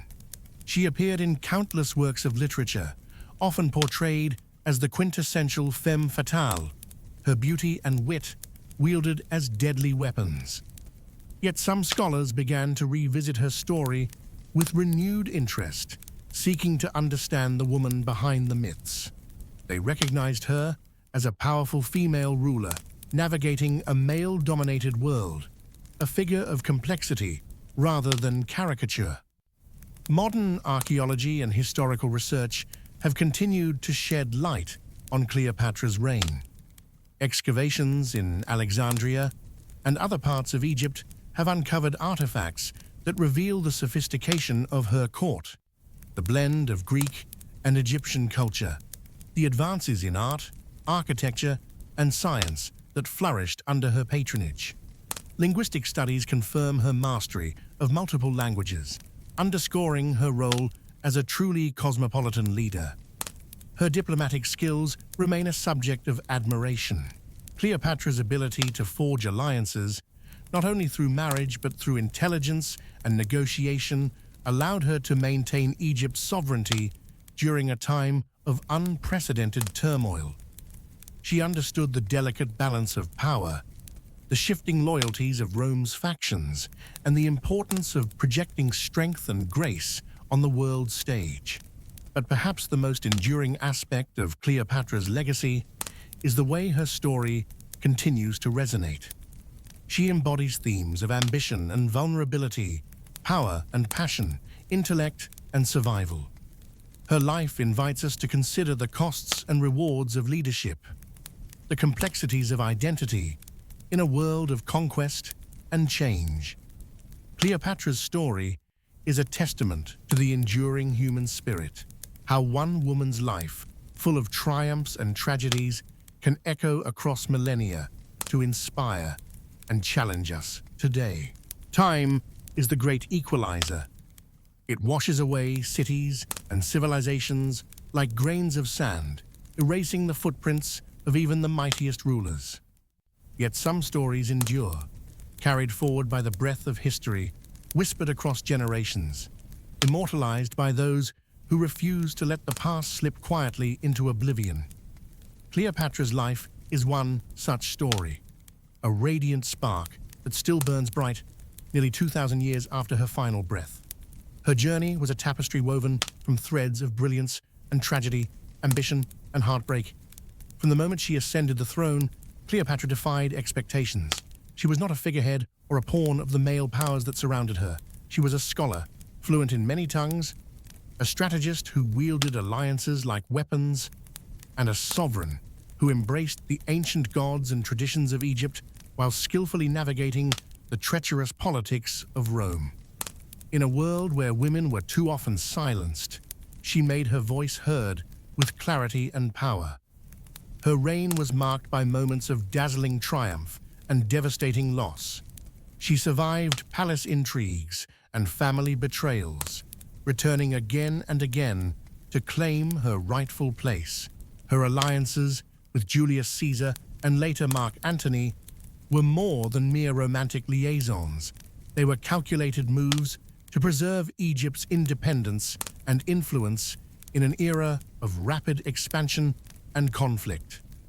Through those relationships, she brought Egypt into the center of Mediterranean power struggles, challenging the might of Rome on equal footing. Yet Cleopatra's story is also one of vulnerability. Her love for Antony was fierce and genuine, but it was entangled with the ambitions and rivalries that would ultimately lead to their downfall. The Battle of Actium was a turning point, not just for Rome, but for Cleopatra herself. When the tides of war turned, she made the agonizing choice to flee Alexandria, preserving what remained of her kingdom, but sealing her fate.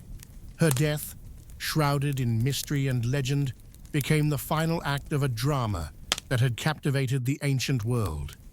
Whether by the bite of a sacred asp or by poison, Cleopatra chose death on her own terms, refusing to be paraded as a captive in Rome, a spectacle stripped of power and dignity. In that moment, she became more than a queen. She became a symbol of resistance and self-determination, a woman who shaped history, not only through her life, but through her death. The legacy Cleopatra left behind is as complex and enduring as the Nile itself. Her children, though scattered and often forgotten by history, carried forward her bloodline and influence into new lands and cultures. Cleopatra Selene's marriage to King Juba II extended the queen's reach into North Africa, blending Egyptian, Roman, and African heritages in ways that shaped regional history for centuries. More than just a ruler, Cleopatra was a cultural bridge. She embraced Egypt's ancient gods and traditions, presenting herself as the living embodiment of Isis, the goddess of magic and motherhood. Her reign was a vibrant fusion of Hellenistic and Egyptian cultures, a testament to her ability to unify diverse peoples under a single banner. Through the ages, Cleopatra's image has been endlessly reinterpreted. Roman writers painted her as a dangerous seductress, a foreign queen whose influence threatened the Republic's ideals. Medieval and Renaissance artists emphasized her exotic beauty and allure, often overshadowing her intellect and political savvy. Modern scholarship strives to peel back these layers of myth and propaganda, revealing a woman of remarkable intelligence, resilience, and complexity. Archaeological discoveries continue to shed light on the sophistication of her court, the grandeur of Alexandria, and the advances in art, science, and philosophy that flourished during her reign. Yet many mysteries remain, most tantalizingly, the location of her tomb, lost to the shifting sands and waters of the Nile Delta.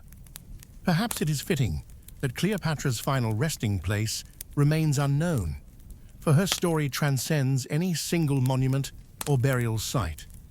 It lives in the imagination, in the art, and in the ongoing dialogue between past and present. Today, Cleopatra stands as an icon of female leadership and power.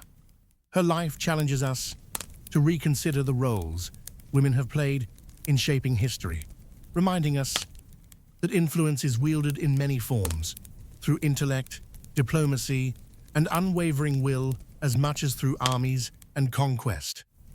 Her story inspires those who seek to understand the delicate balance of strength and vulnerability, love and ambition. As the Nile continues its timeless flow, carrying life through the heart of Egypt, so too does the story of Cleopatra flow endlessly through time. It is a story of brilliance and courage, of beauty and tragedy, of a queen whose spirit refuses to be forgotten. In every telling, she lives on, an eternal emblem of the power and complexity of the human experience.